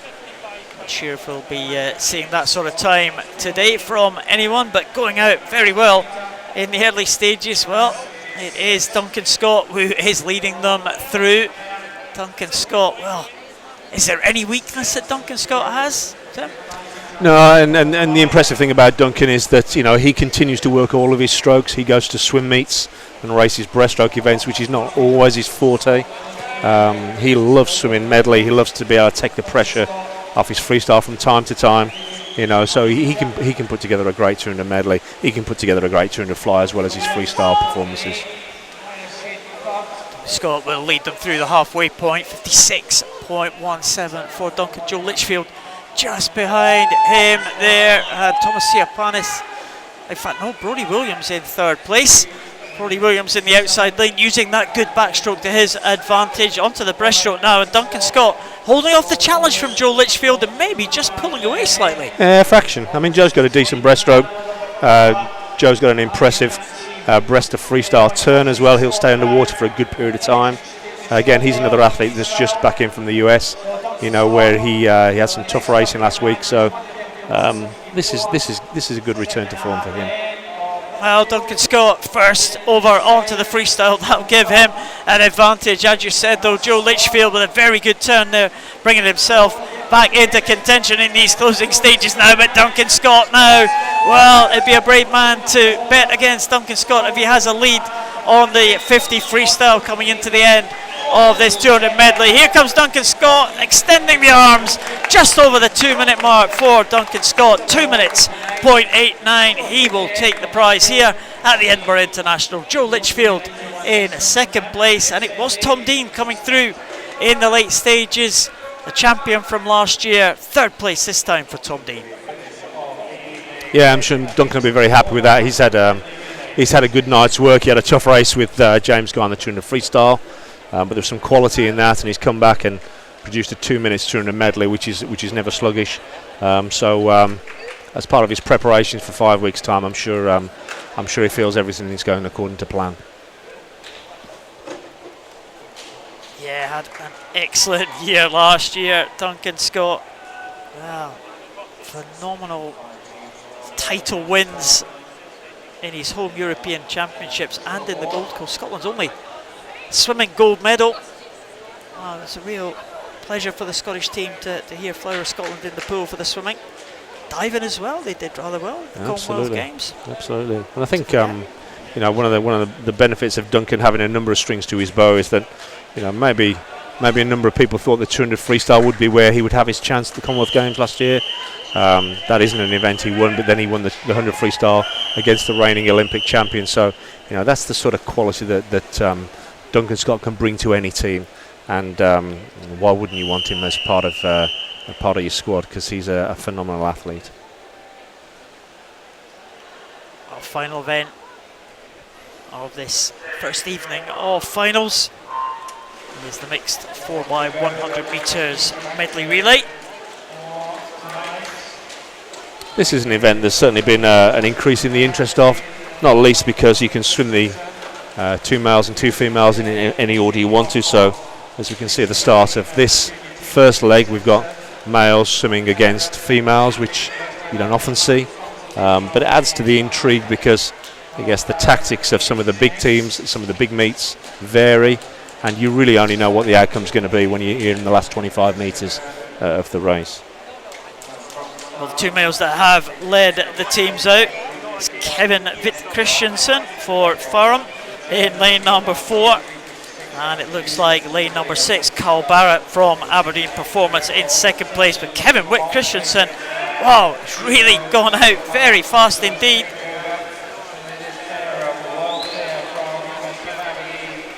And, well, this Farum team is not too shabby at all. Jeanette Otterson is making her first appearance of this Edinburgh International, one of the real quality swimmers in world swimming, and they have got a very, very strong team here. Philip Grieve going in second position. It's still Aberdeen Performance in second, but it looks like that is Sophie Bain now being caught by Conor Morrison next to her, and also Cameron Allison for Dumfries and Owen McBurney. 2 Dumfries teams in this one, 2 Aberdeen Performance, but the real favourites for Farum, it is Kevin Witt Christensen, Philip Grieve, and now handing over to Jeanette Otterson. Yeah, I think outside of a disqualification, I think we probably know what the result of the first place is going to be here. The quality that the team has got on the back 2 legs. It is 2 females that are finishing the relay off with, but an Olympic champion here. Well, cannot really argue with that. What a good start there for Jeanette Otterson. She's using the entire 15 metres underwater. It's good to see her taking part here at the Edinburgh International. Got a number of quality swimmers, of course, taking part, but no more quality than Jeanette Otterson. She is stretching the lead here. It's very, very close for second and third position. Bryce Proctor in for Dumfries in lane 3. Yasmin Perry in for Aberdeen Performance in lane number 4. But Jeanette Otterson, well, showing her class here. The Farum team was well clear with Kevin Witt Christensen and Philip Grieve. And again, you might have expected, as you said, Tim, for the male swimmers to catch up for the females, but with the quality of Jeanette Otterson, that is not going to happen, and this Farum team are going to win this by a long way. The final swimmer, Sarah Bro. That was a fairly tight takeover there, so I hope I haven't tempted fate on that one. Well, there's been some real quality in Danish female swimming for the past 5 or 6 years. Not only with Jeanette, but Camilla Bloom, who won the 50 freestyle in Rio. Backstroke quality with Nielsen. Breaststroke quality in Ricky Pedersen as well, so they've had a real purple patch. Interesting to see the quality of the girls that come through to replace some of these more senior athletes. Yeah, medalists in the relay at the European Championships as well. The Danish women's team saw a real quality all the way through. and they're showing it here in this Fareham team, is going to come home in front. And let's hope that's a valid swim there, as Cerebro brings them home, eases in to the final stages, and she finishes 3:55.23. That will be meet record for the Fareham team in second position. Looks like that is going to be lane number 5. John Wright bringing Aberdeen Performance back into second position, and following him is Fraser Agnew, Aberdeen Performance junior team.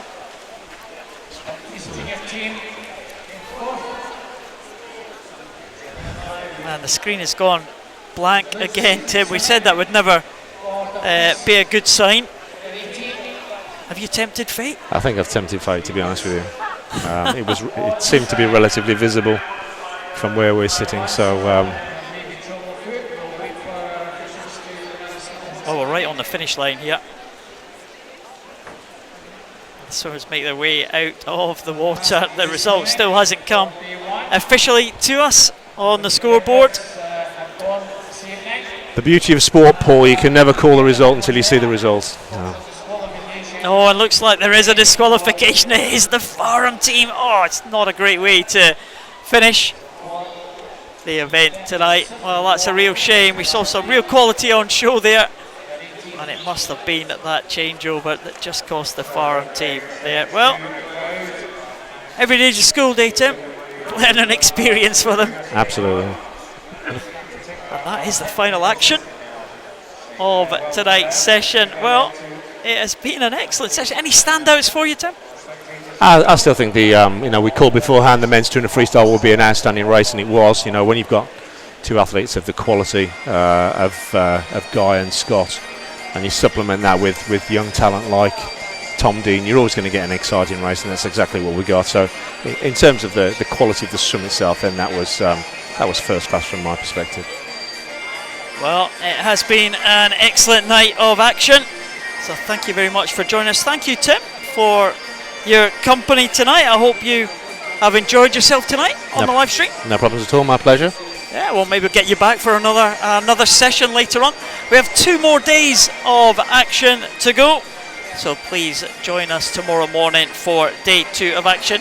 Heats to come early in the morning, 8:30 in the morning. We have this next heat session for day number 2. We'll follow that up with an afternoon session and another evening of finals tomorrow.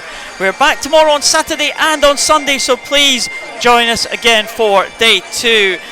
Many thanks for joining us again on day 1. It's been an exciting day, and from Tim Jones and from me, Paul Noble, it's good night, and we'll see you tomorrow.